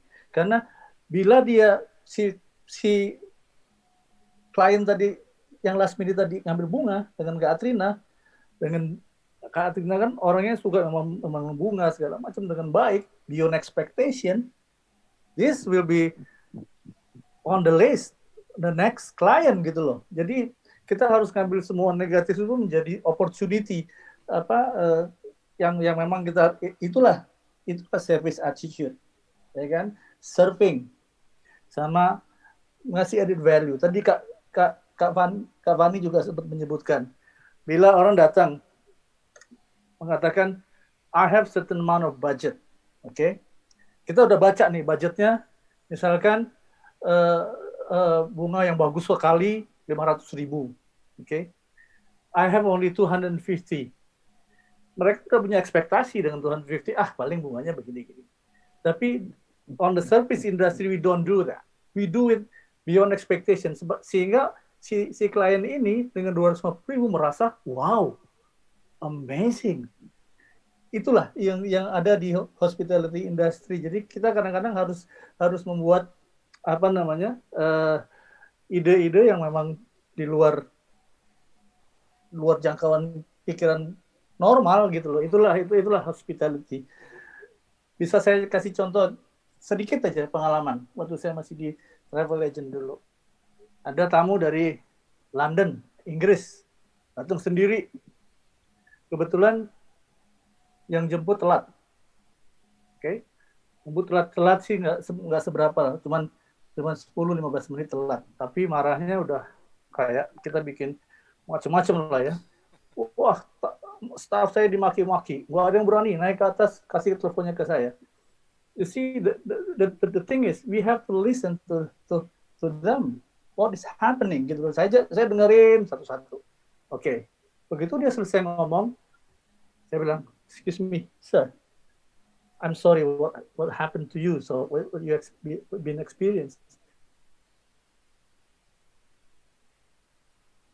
This is what I can do. Sambil saya kasih tahu staff saya, tolong telepon Bluebird di airport, siapin limousine. Tanpa mikir panjang tuh. Oke, akhirnya dapat. So, sir, can you wait where you are now? Can you let me know where you are located now? Saya akan kirim dalam waktu 10 menit mobil untuk nganter you ke Ubud. Dia tinggal di Ubud. Are you sure? I doubt it, katanya kan. No, just call me back in 10 minutes. Udah. Saya suruh dapat 10 minutes dia telepon balik. Yes, I got the transport. But it doesn't mean it makes me happy, katanya kan gitu ya. Wow, oke. Begitu sudah dapat, dari airport saya tulis surat apology letter, kirim ke hotelnya dengan sebotol wine. Oke. Ini hospitality gitu loh. Kita jangan sampai orang yang komplain itu menjadi lebih parah. Kita bikin dia bahagia. Nah, terus apa yang terjadi setelah check out untuk mempersingkat waktu? Sebelum dia check out, wow, dia kirim surat dengan luar biasa. This is beyond expectation. I never expected to be this way. Thank you very much for your hospitality. Nah itulah, kan hospitality itu kan di mana-mana kata-kata hospitality. Itulah yang namanya hospitality, yang Kakak Atrina sangat mengetahui hal itu. Jadi itu luar biasa memberikan ini kepada staff-staffnya segala macam. Itu memang sudah kewajiban kita semua kan, tapi belum tentu juga kita sanggup pada waktu yang bersamaan ini dengan pandemik, sehingga ya semua itu harus diinikan dengan kembali lagi dengan passion kita, sehingga kita bisa kembali ke situasi semula dan bisa support staff kita lagi gitu loh. Itu Kak Alfian. Oke, baik, terima kasih. Thank you. Ya, tapi the most important dari semuanya sih sebenarnya adalah pelajaran-pelajaran yang didasari oleh service attitude tadi. Jadi nggak usah service attitude 0.40, service attitude apa saja. Jadi misalnya banyak sekali pelajaran yang diambil pada saat kalau di industri bunga. Itu bunga kedukaan. Nggak ada plan kan. Kalau bunga duka kan nggak pernah ada plan. Ya karena kematian nggak pernah ada Betul. direncanakan. Kalau di muslim memang cuman segitu aja. Betul. Tapi kan most klien saya memang Chinese. Kalau Chinese itu plannya meninggal saat ini, masuk rumah duka, dalam waktu 5 jam harus sudah didekor. Oke. Nah itu kamu mau ambil apa enggak? Makanya kadang-kadang kita nggak boleh nawar, nggak boleh apa. Bukan besarnya, bukan jumlahnya, tapi kesiapan dan mengeluhnya dan nyari bunga segala macam. Nah di situ tuh belajar banget gitu. Itu service attitude tuh gitu. Bagaimana sebenarnya kesel, bagaimana sebenarnya, dadakan banget sih, ya iyalah orang meninggal dadakan. Tapi bagaimana kita tetap bisa memberikan servis yang baik terhadap kliennya tadi yang sedang dalam dirundung kedukaan. Nah itu belajar banyak dari situ sebenarnya. Oke. Nah, Kak Anton, kalau dari yang disampaikan oleh Kak Atrina tadi tentang belajar dari kedukaan, sabar dan sebagainya, tidak pernah terplanning dan sebagainya, tapi harus bisa mengerti, bahkan nggak bisa nawar, karena orang duka kita juga nggak enak juga kalau untuk menawar dan sebagainya. Kalau menurut Kak Anton sendiri mungkin insight apa yang bisa disampaikan? Ya, terima kasih Kak Alfian. Jadi Kakak Atrina ini sekali lagi tadi disampaikan tidak bisa bilang tidak atau tidak ada yang tidak bisa, gitu ya. Nah ini sangat kuat sekali tadi karena punya sifat evidensi, artinya kita itu semua giving itu bisa. Giving itu kan tidak hanya berupa materi aja, tapi dengan goodwill, dengan bekerja dengan hati, dengan baik, dan ingin memberikan servis yang terbaik buat klien, itu juga bagian daripada itu semua. Jadi kita kalau feel abundant, kalau kita kenapa sih enggak? Itu kan semua is about giving sebetulnya.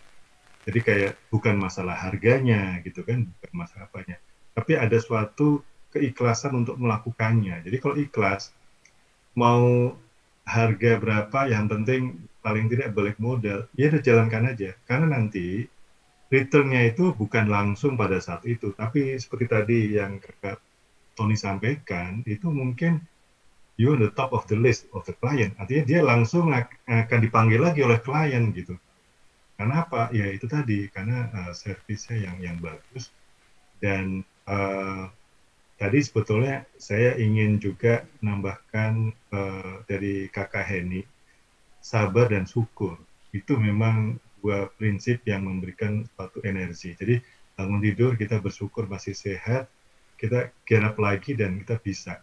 Saya mungkin sedikit sharing pengalaman di perbankan yang agak mirip-mirip waktu saya ditunjuk untuk menjadi ketua tim merger ya di waktu itu saya bidangnya Trisuri, ALM dan internasional. Itu 10 bank waktu Bank Danamon ya, jadi satu. Itu dikumpulkan kita timnya. Bos saya waktu itu orang Kanada ya. Kalau saya boleh sebutkan namanya Myron Schuster. Beliau hanya bilang, kalau ada yang tidak percaya ini akan terjadi, waktu itu kan belum pernah ada pengalaman 10 merger. Bahkan ada konsultan dari Washington DC, ada dari London. Kita tanya, pengalaman nggak? 10 bank belum pernah pengalaman. Kalau 2-3 bank, oke. Jadi cuma satu aja. Pertanyaannya begini, saya ingat sekali. Anybody yang who doesn't believe that it will happen, please get out of the room right now. Dia bilang gitu. Jadi artinya apa? Di sini ada a belief.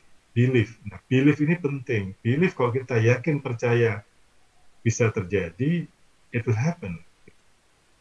Nah itu kalau kita belief terjadi, insya Allah dengan izin punya ya Tuhan yang Maha Kuasa, dan kita hanya melakukan dengan kita ikhlas, dan insya Allah kita berjalan dalam koridor petunjuknya gitu. Ya kalau itu niatnya ibadah, nah ini tergantung niatnya apa. Kalau niatnya ibadah, ya insya Allah it will happen. Nah itu yang saya lihat dari Kakak Atrina. Sebetulnya mungkin ada kata-kata yang tersirat, nggak terlalu diungkapkan, yaitu Kakak Atrina melihat suatu kerjanya suatu ibadah gitu. Jadi kalau ibadah, nggak ada hitung-hitungannya gitu. Mau pulang malam, kan tadi katanya kakak ini bilang dari BSD ke Gunung Sahari, saya bisa ngebayangin berapa jauh. Itu udah nggak dilihat gitu. Itu sudah nggak dilihat. Jadi kalau memang niatnya kita ibadah, itu bukan hambatan. Mau jam 2 pagi, jam 3 pagi, itu biasa aja. Nah kebetulan saya juga pernah commute jalan waktu kantor saya di Bandung, saya di Jakarta. 1 minggu itu bolak-balik, seminggu 3 kali gitu.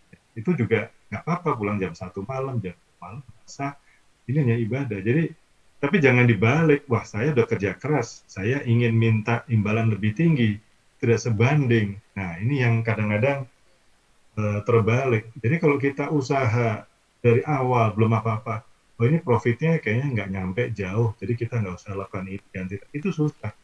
Tapi kalau kita lakukan dulu dengan baik, dengan ikhlas, dengan hebat, nanti akan ada jalannya. Entah itu ketemu teman lain, network baru. Dan mungkin satu hal yang penting di sini menarik juga, saya lihat Kakak Atrina ini mencoba membantu nggak hanya stafnya aja, tapi warga dari staf, sampai istrinya ingin membuat tadi remaja segala macam, itu dibantu. Nah, dengan membantu itu sebetulnya rezekinya nanti akan ngalir lagi ke Kakak Atrina. Jadi kita nggak bisa mulai start dengan taking, kita harus start dengan giving. Nah itu nanti akan ada sendiri jalan. Ya itu kalau yang dari saya melihatnya seperti itu. Jadi ini kenapa tadi juga dikomentari oleh Kakak Tony, berapa hari untuk bisa kalau udah jatuh bangkit lagi atau berapa lama. It's matter of days, itu betul, itu luar biasa. Jadi nggak usah nunggu lama-lama lagi. Tapi kenapa kok Kakak Atrina punya pemikiran hanya beberapa hari? Karena dia nggak melihat harus return berapa, harus dapat berapa. Yang penting just do it. Nah ini juga bagus nih. Dari Nike, just do it. Ya. Dan saya satu lagi, terakhir ini saya ingin meng-quote, if you can dream it, you can do it. Itu juga. Ya. Itu, Thank you.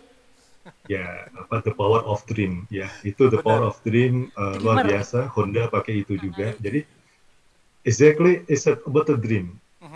Itu self-fulfilling prophecy. If you can dream it, you can do it. Actually anybody can be anyone. As long as we have a strong will gitu ya. Ya kekuatan itu harus datang dari kita masing-masing. Kita nggak bisa minta tolong orang lain, tolong dong saya diberikan kekuatan untuk supaya menjadi sukses. Enggak, sukses is come within itself. Ya itu menurut saya. Terima kasih. Kembali ke Kak Alfian. Luar biasa. Boleh Kak Alfian sebentar? Luar biasa sekali Kak Anton. Ya, Kak Anton luar biasa sekali. Starting with giving. Itu yang sulit, yang memulai dengan memberi. Tapi untuk dapat memberi itu sadari dulu bahwa kita abundance. Kalau enggak, kita nggak tahu apa yang mau diberi gitu ya. Kak Alfian, sebelum saya ini ternyata udah banyak pertanyaan juga nih. Karena ada yang tanya tentang packaging, ada yang tanya tentang perbankan gitu ya di chat. Jadi mungkin bisa kita mungkin di dalam di yang hadir di Plaza Semanggi mungkin kita mulai, mungkin ada pertanyaan lain atau apa yang ingin kita apa yang ingin ditanyakan gitu loh. Jadi di sini di YouTube teman-teman juga bisa kakak-kakak bisa mengajukan pertanyaan yang tidak hadir di Plaza Semanggi. Berarti semuanya kesimpulannya kita harus out of the box katanya. Out of the box. Iya. Yes. Silakan Kak Alfian. Oke, baik, terima kasih Kak Budiman. Kalau mungkin buat hadirin yang ada di Plaza Semanggi ini yang mungkin ingin bertanya, saya kasih kesempatan juga buat bertanya gitu ya nanti atau saat ini ada yang bertanya saat ini? Tampaknya belum ada. Kalau dari YouTube karena saya tidak bisa mengakses pertanyaannya, mungkin ada yang bisa membacakan pertanyaan lewat YouTube. Pertanyaannya sebenarnya bukan, mereka masih statement, bukan pertanyaan sebenarnya. Statement, tapi kita mungkin kita umumkan bahwa kita juga membuka pertanyaan bagi kakak-kakak atau bapak ibu lain yang bukan alumni Teladan 80 bisa mengajukan pertanyaan lewat YouTube ya, live chat di YouTube. Live chat di kolom komen di YouTube gitu ya, mengajukan pertanyaannya. Mungkin juga kita beralih kepada kita melihat tadi Kak Atrina memulai dengan telur terus ada rempeyek Kak Atrina ya. Itu bisa dilihat nggak rempeyeknya kayak gimana sih? Saya pengen lihat. Gini maksudnya gini, saya pengen lihat yang jualan rempeyek itu kan banyak ya. Yang jualan rempeyek banyak ya. Bagaimana Atrina membungkus rempeyek sehingga saya mau beli rempeyeknya Atrina, bukan rempeyeknya Kak Wiwi misalnya gitu ya. Jadi mungkin menciptakan inovasi-inovasi apa. Jadi peyeknya ini biar kelihatan beda jika dibanding dengan peyek-peyek yang lain gitu. Jadi apapun sebenarnya dengan tadi ya listen apa, tapi at the end kalau untuk sampai packaging, thank you so much. Itu adalah rasa pasti ya. Jadi walaupun rasanya ini telur saya bukan sama. Telur Indomaret ya. Jadi kita juga membuat inovasi kalau telur itu misalnya nanti sebagai hadiah hari ibu atau apa. Kemarin mulainya waktu kita lebaran. Jadi telur peti tetap seperti biasa, tapi bagaimana hadiah telur itu sekarang bisa telur sultan. Ya tentu packagingnya harus dibenahi, harus dibetulin. Itu sebenarnya packaging sih. Ada Raffi Ahmad dong. Ada Raffi Ahmad fotonya ya. Telur sultan. Kalau rempeyek, thank you so much darling. Kalau rempeyek biasanya mungkin packaging plastik, nah kita juga di packaging pasti. Sebenarnya sebenarnya packaging sih, at the end itu final touch ya. Final touch, kemudian packaging, packingnya segala macam. Ya. Nah, kan kalau kita bicara tentang packaging Kak Alfian, itu kan panca indera kita yang main ya. Pertama yang kita lihat tentunya kita belum buka seperti rempeyek kan masih ditutup rapat tuh ya. Tapi appearance-nya itu, touching-nya itu harus bisa membuat mata kita langsung that's it gitu lah. Nah, agar eye catching gitu kali ya Mas ya? Iya, eye catching apa ada dengan brandingnya gitu ya. misalnya Atrinas Rempeyek atau apa gitu ya. Terus satu lagi apakah mungkin ada kontennya apa? Rempeyeknya itu mungkin ada Betul, Bu. kacang tanah yang Betul. Jadi memang organik inovasi ya. misalnya gitu ya. Khasiatnya bisa Kan mesti mengawetkan bikin awet muda gitu iya. misalnya. Jadi memang seperti bunga juga. Kalau misalnya 10 orang dikasih bunga yang sama, 10 sedep malam, 10 mawar saling berkreasi. Itu tentu masing-masing akan berkreasi dengan idenya masing-masing, dengan apa yang terlintas hatinya pengen apa, itu pasti begitu. Dan final touch-nya pasti ada, mau dikasih pita, mau dikasih tambahan sesuatu yang lain gitu, nggak masalah sepanjang memang dalam kontennya. Sama juga kayak rempeyek, mungkin yang lain juga sama bikinnya, tapi misalnya rempeyek kita di notisnya penyedapnya itu adalah penyedap jamur, kemudian garamnya garam Himalaya gitu, seperti itu sih. Jadi packagingnya juga packaging yang memang bukan plastik, jadi juga nggak retak, lebih retak. Rempeyek sih pasti retak sih, tapi pasti tidak retak itu aja. Kemudian inovasi. Apalagi kalau dikirim ke luar ya. Gimana?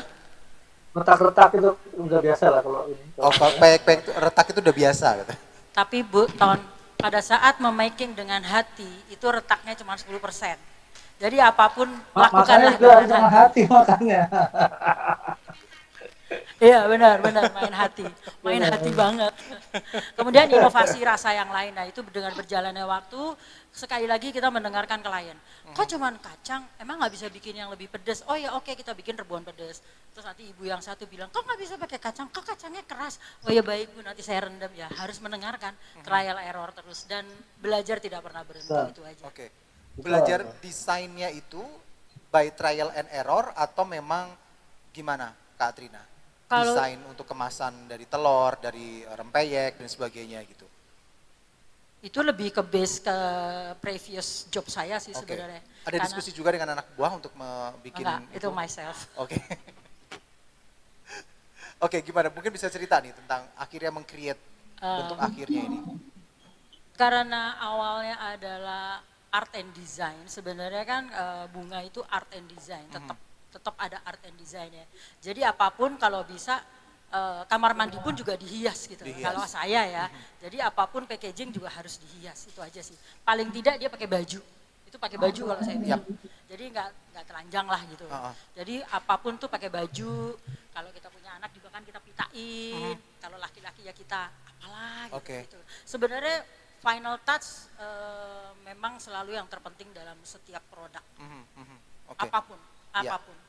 Nah, final touch ini kan juga tidak lengkap. Kalau kita sudah hias sedemikian rupa, cantik, kemudian kita hias, bikin dia kuat dan sebagainya, tapi kalau proses pemasarannya kita juga tidak paham, bagaimana proses pemasarannya ketika akhirnya sudah menemukan package yang benar-benar kita inginkan sesuai dengan apa yang kita kehendaki, untuk proses pemasarannya bagaimana untuk lebih meyakinkan lagi ke orang-orang, memanfaatkan kekuatan media sosial atau seperti apa? Tentu media sosial itu yang nomor sekian sih, tapi yang pertama memang networking. Jadi apapun yang kita jalani, tentu kita mau punya networking sih. Jadi kalau hitungan tahun, tentunya networking juga kita bisa menghitung sendiri. Bagaimana kita bisa tetap menjalin, sehingga database networking itu tetap ada setiap hari, bahkan bertambah. Ya memang media sosial sih Kak Alfian yang tetap berperan akhirnya. Ya, nggak pernah bosan untuk memasarkan, nggak pernah kecewa kalau tidak laku. Kemudian kadang-kadang somehow juga kita mengantar sendiri dengan hati, ya itu tadi dia dengan hati lagi deh. Apapun dengan hati sih akhirnya. Tapi intinya adalah database networking itu yang the most important. Tadi Kak Alfian ada pertanyaan ini. Silakan. Ada pertanyaan, tapi sebelumnya saya juga tertarik dengan statement Kak Atrina. Networking itu perlu ya. Berarti kalau saya punya pengalaman, karena kan sekarang nih banyak tuh grup-grup WA yang khusus gitu ya. Jadi kalau kesimpulan saya, kalau kita berjualan jangan ikutan berpolitik lah gitu ya. Jangan mengungkapkan orang kita tujuannya mau jualan kok gitu ya. Jadi kita ikutin semuanya, kita berteman dengan dengan semua orang gitu ya, gitu ya, Mas ya. dengan semua supaya kita perluas networking kita gitu loh. Kita hormati, kita dengan tolerance apapun pilihannya, itu pilihan yang kita harus mengerti alasannya. Tapi ini ada pertanyaan nih dari Kakak Adia Dawala. Kak, gimana caranya saat kita merasa ditinggal oleh pelanggan atau pembeli atau oleh teman sendiri? Gimana caranya gimana ya supaya kalau kita ditinggal gimana cara narik lagi mungkin atau enggak gimana caranya kita jangan ditinggal gitu ya. Mengembalikan kepercayaan kembali gitu ya. Mungkin kepercayaannya sempat agak turun, terus kemudian mengembalikan kepercayaan lagi kepada konsumen atau kepada teman dan sebagainya terhadap produk pemasarannya ini. Somehow sebenarnya introspeksi sih paling penting. Cuman memang kalau udah pelanggannya agak banyak, introspeksinya agak slow respon. Sama saya alami juga. Cuman intinya pasti introspeksi. Kenapa ditinggal? Sebenarnya bukan ditinggal. Tentu kompetitor kita pilihan produknya lebih manis. Ya walaupun dalamnya nggak tahu ya. Jadi lebih manis. Jadi lebih baik kalau berani sebenarnya pada momen tertentu misalnya nanti pada hari Ibu atau hari pada Natal kita memberikan ke yang tadi udah ninggalin kita itu sebenarnya satu komplimen aja. Happy Mother's Day atau selamat tahun baru ya Ibu, kalau nanti ada kesempatan ingin pesen kami masih loh memperbaiki juga servisnya, kualitinya. Jadi kita memberikan komplimen itu memang udah jalannya. Nggak mungkin kita kirim surat, Bu ada apa ya kemarin gitu, masih kelamaan.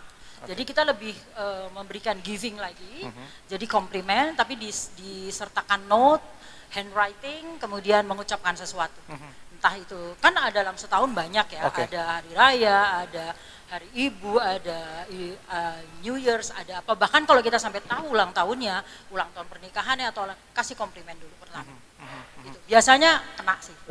Biasanya. Seperti tadi disampaikan oleh Kak Tony ya, gitu ya. Ketika tadi di Bali ada salah satu klien yang merasa kecewa dengan transport, akhirnya dikasih dengan sebotol champagne dan surat, itu bisa mengembalikan kepercayaan lagi gitu ya. Gimana Mas Budiman? Kak Budiman? Ya, ini again is a passion sama service attitude. Itulah tadi komennya ke Kak Trina.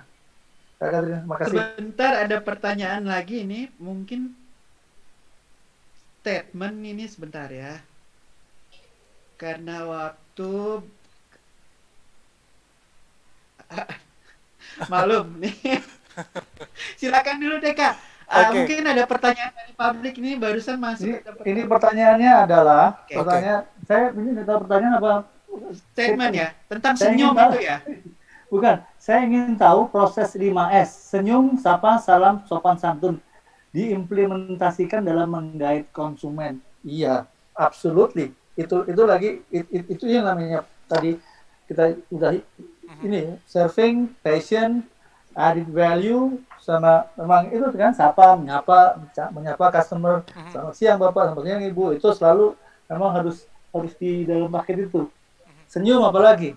Kita ini di hospitality itu mau kita lagi duka, lagi putus sama pacar, lagi mau cerai sama istri, dalam hari pertama harus senyum terus. Halo, how are you? Di sini wah amburadul kan. Nah, itu satu lagi itu passion yang dimana kita punya passion di hospitality. Kalau enggak agak susah itu. Saya melihat Kak Fani ini tersenyum-senyum nih, mungkin ada sedikit ada insight mungkin tambahan. Atau apa ini tambahan Kak Fani? Ya, saya menyimak dan betul sekali semua yang sudah dikatakan tadi. Mungkin nanti kalau ada waktu, ada beberapa yang saya took mental note tentang apa yang dikemukakan oleh Kak Trina ya. Tetapi tadi menanggapi komen yang ada di YouTube mengenai 5S itu ya. Yap, betul. Ya itu sah-sah aja ya, bagus lah, haruslah senyumlah itu. Tapi gini, smile not just for the sake of smile, okay? The service attitude comes from within. Yes. People will know if you're not genuine. Your customer will know if you're not genuine, if you are forced to smile. Like, for instance, if you're working late, last night you worked night shift, and then now in the morning you're in again. But so I suppose the question then is, how do you deal with it? How do we cope? With anxiety, with stress, with overwork, with tiredness, and yet still coming across as we are giving the best that we could, right? Sometimes, depending on how the relationship between you and your customer, honesty is also the best practice. Absolutely. Especially in Western, okay? Westerners are not necessarily taking any smile for the sake of taking smile, okay? When you're upfront with them, you're honest with them, and yet respectful and professional, that's the key. Respectful and professional. You can say, I'm sorry, I may not smile as much today as you would notice me in previous days. I just, without getting into detail. Okay. So yeah, smile, absolutely. Projecting positive attitude is a must. Okay. But also integrated with that is honesty and respect. And if you do that, you'll be okay. You'll be okay. Yeah. I think that's all. Yeah. Oke. Terima kasih Kak Fani dan juga Kak Budiman dan yang Kak Tony yang sudah menyampaikan saya tadi. Saya sudah dikasih kode, waktu kita kayaknya nggak banyak lagi gitu ya. Bahwa ini mungkin terakhir. Ada satu lagi mungkin bisa diungkapkan, ini menarik karena sayang kalau tidak diungkapkan. Gimana Kak Budiman? Kak Anton tentang, kan kita bahasanya tentang UMKM nih. Sebenarnya peranan perbankan di Indonesia terhadap UMKM ini gimana sih ya? Karena menurut saya gini, krisis ekonomi itu kan ada dari tahun 98. Yang kena tuh banyak kan yang perusahaan-perusahaan atas ya. Kemudian ada 2012 ya Kang Fani ya, 2012, 2013. Tapi pandemi kali ini itu menyentuh semua sektor dan menyentuh terutama juga UMKM gitu loh. Jadi mungkin ada, kita ingin mendengarkan Kak Anton mungkin bisa mengungkapkan gimana sebenarnya peran perbankan terhadap dunia UMKM di Indonesia. Ya, baik Kakak Budiman. Jadi betul tadi memang di tahun 98 itu kebanyakan di sektor corporate atau besar-besar perusahaannya yang kena hit. Jadi UMKM itu masih survive. Tapi bedanya dengan sekarang itu justru karena ruang geraknya terbatas dengan pandemi ini, itu UMKM itu terdampak gitu ya. Dan yang menarik adalah UMKM ini ternyata adalah tulang punggung daripada pembangunan ekonomi di Indonesia.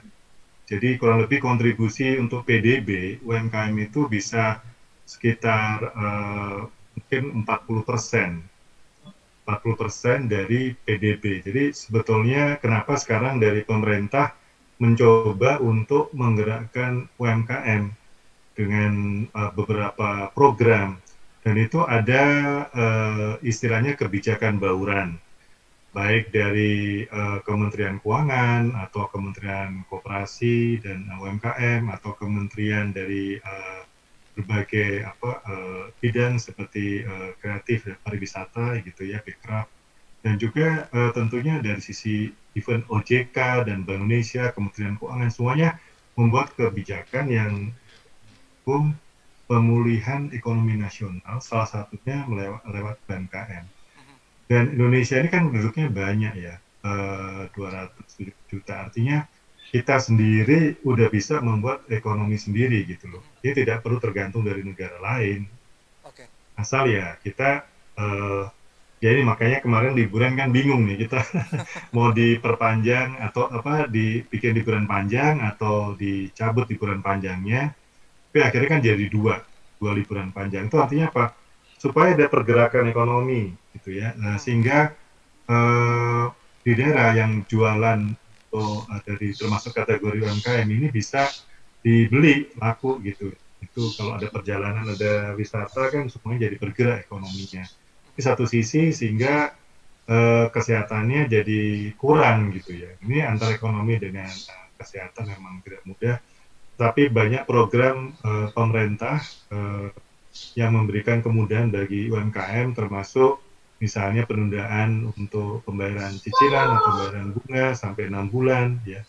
Bahkan sesuai POJK nomor 11 menarik strukturasi kredit yang harusnya jatuh tempo Maret 2021 diperpanjang menjadi Maret 2022. Nah, artinya kelonggaran relaksasi dari sisi bank dalam rangka menunjang UMKM ini adalah sangat-sangat besar gitu ada OJK. Jadi mudah-mudahan kakak-kakak semua di sini tetap semangat dan rasanya ada beberapa bank memang spesialisasi di UMKM. Silahkan aja nanti di closing atau bisa dihubungi. Banyak keringan-keringanan dan yang penting ini bukan hanya pemberian dana, tetapi juga ada unsur capacity building.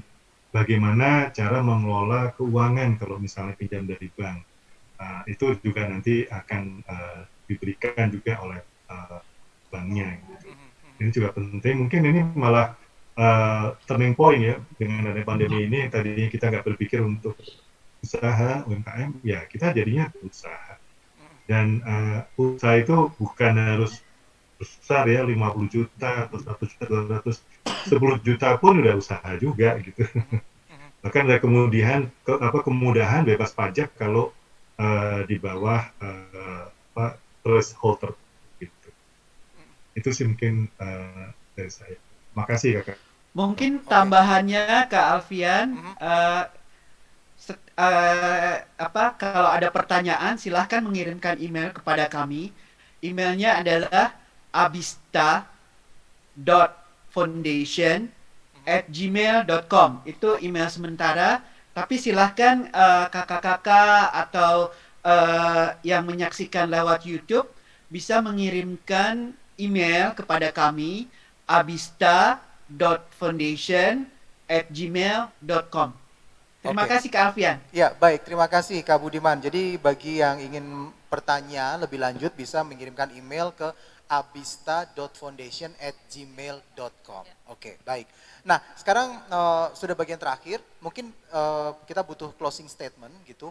Mungkin dari Kak Atrina bisa memberikan statement yang lebih mengencourage lagi teman-teman lain sesama angkatan 80-an atau sesama yang punya usaha dan sebagainya untuk bisa lebih, ayo kita pasti bisa nih melewati ini semuanya gitu. Kita nggak hanya cukup berpangku tangan aja melihat pandemi, tapi harus senantiasa berinovasi, menemukan berbagai macam hal, sabar mendengarkan dan sebagainya. Mungkin bisa disampaikan Kak Atrina. Oke, thank you Kak Alfian. Teman-teman teladan semua, khususnya alumni SMA 3 Jakarta. Ayo bareng-bareng. Kalau misalnya harus melewati pandemi, pandemi itu bukan yang mematikan. Kita harus bersahabat dengan pandemi, let's work together. Apa yang kalian bisa?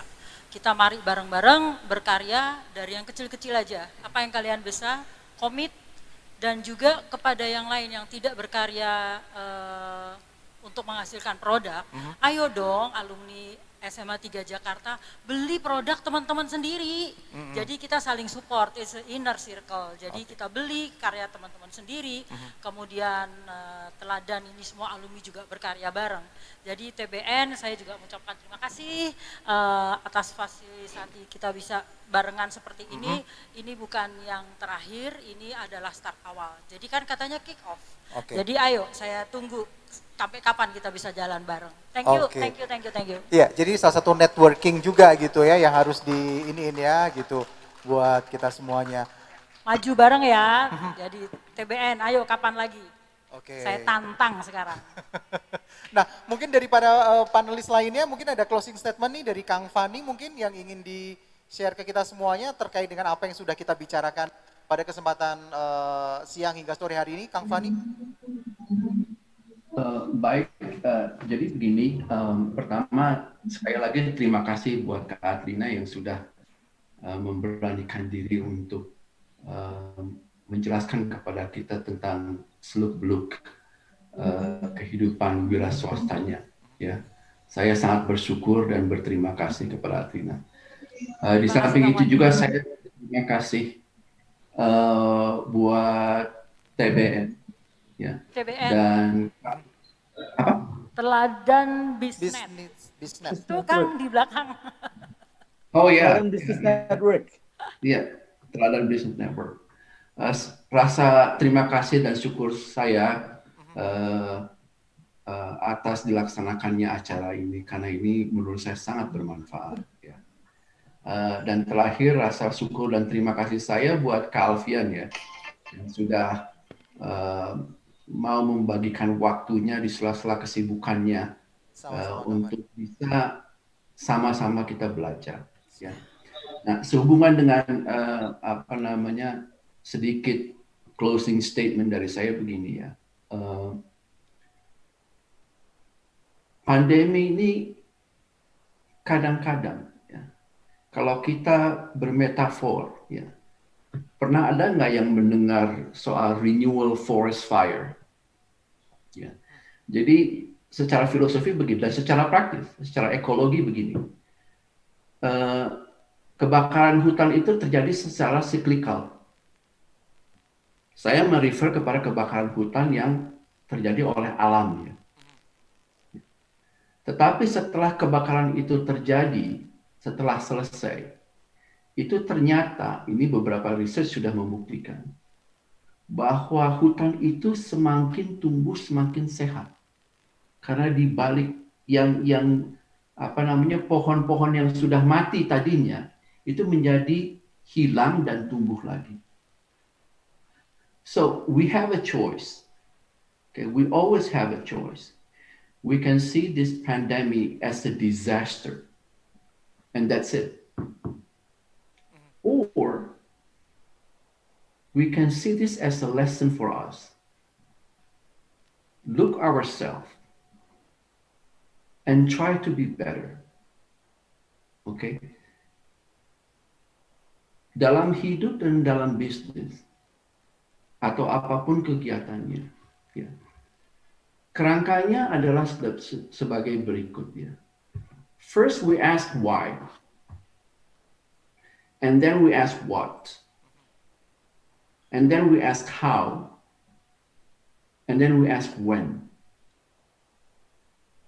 At the beginning, I said earlier, I'm so proud of Kak Atrina because she already answered the why. Who am I? What do I want from my life? What is it that I'm looking for? Now, I don't know if she went through this process formally or informally or by accident, but it doesn't matter. So the first question we need to ask ourselves is, why do I want to do what I want to do? If you look at the level of human needs, okay, it's like a stairway. Okay, the first level is the needs. The second level is the wants. The third level is the desire. The fourth level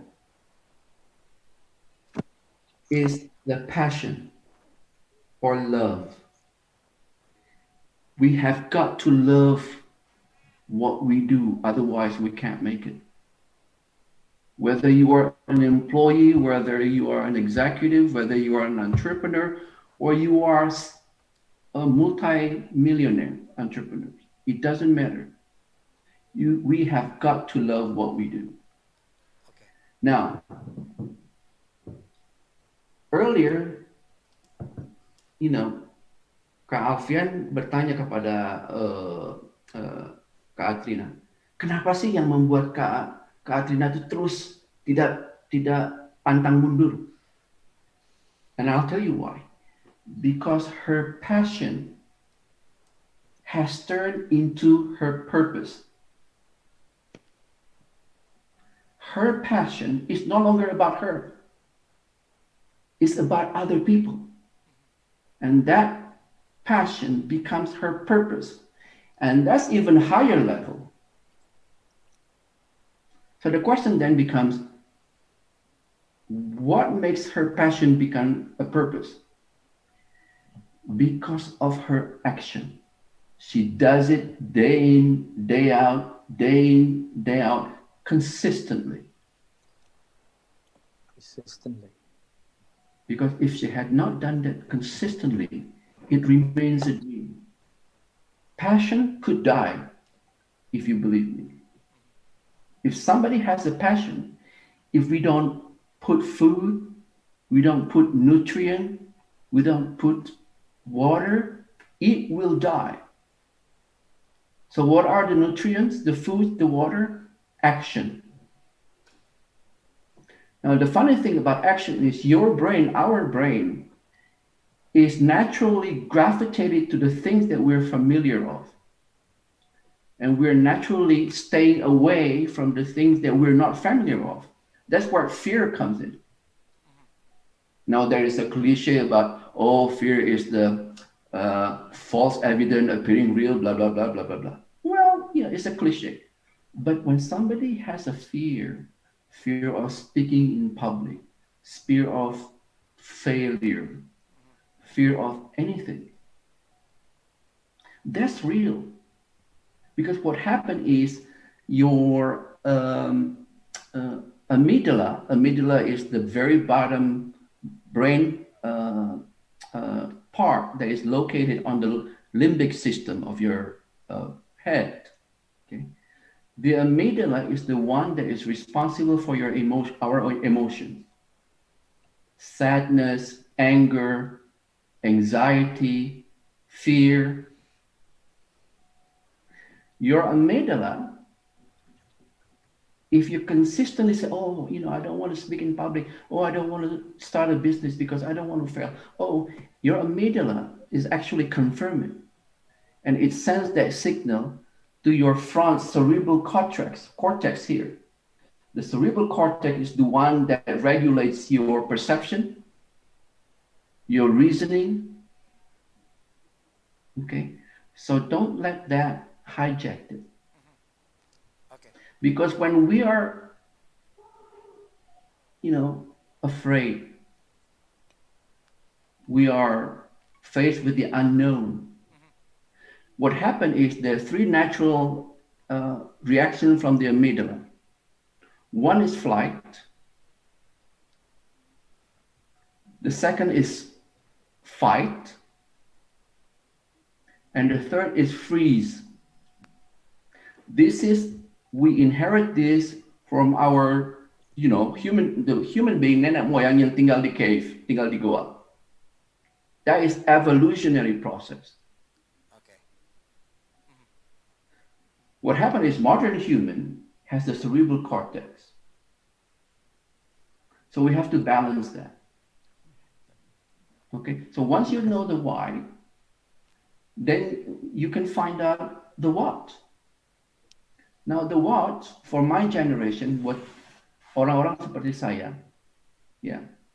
baby boomers generation, yang kita belajar dari orang tua dan sekeliling, itu pertama apa? Be a good person. Go to a good school, study hard. Conform. Go to a good university. Once you got to go to university, get a good job. Once you finish, once you get a job, find a life partner. Bring a family. Now, I grew up with that. Yeah. And I think our generation grew up with that. The question then here, in the late 80s, early 90s, something radical happened. It's a revolution. Do you know what that is? Kang Fani, saya mohon maaf, you have to a little bit shorter because waktunya panitia udah closing statement intinya gitu, Kang Fani. Nanti kita akan adakan lagi webinar selanjutnya apabila semua sangat menarik sekali apa yang dibicarakan Kang Fani. Tapi silakan short. Oh no, just let me just finish for a couple of minutes. Yeah, a revolution happens, internet happened, technology happens, and that prescription that we grew up with does not necessarily apply for the millennials and Gen Z below them. So we need to rethink our mindset. So that's all from me, and I'm really happy for Katrina and my support and my praise towards success. Oke, baik. Terima kasih Kak Fani yang ada di Switzerland dan juga Kak Budiman. Terima kasih sudah hadir pada kesempatan siang hari ini dan juga ada di Switzerland juga. Kemudian ada Kak Heni, kemudian ada Kak Tony dan juga ada Kak Anton tadi yang sudah bergabung pada kesempatan talk show pada kesempatan siang hari ini membangun usaha dengan service attitude. Intinya adalah kita harus bekerja sesuai dengan passion, kemudian harus mau mendengarkan juga dan harus punya empati. Jangan pernah menyerah. Jangan pernah menyerah apapun masalah yang kita hadapi ke depannya. Tapi tidak menantang maut. Tapi tidak menantang maut. Baik. Terima kasih yang sudah bergabung pada kesempatan talk show hari ini dan mungkin kita nanti akan bergabung pada sesi-sesi selanjutnya. Terima kasih atas kebersamaan Anda. Saya Alfian Raharjo. Selamat sore dan sampai jumpa. Wassalamualaikum warahmatullahi wabarakatuh. Waalaikumsalam warahmatullahi wabarakatuh. Salam.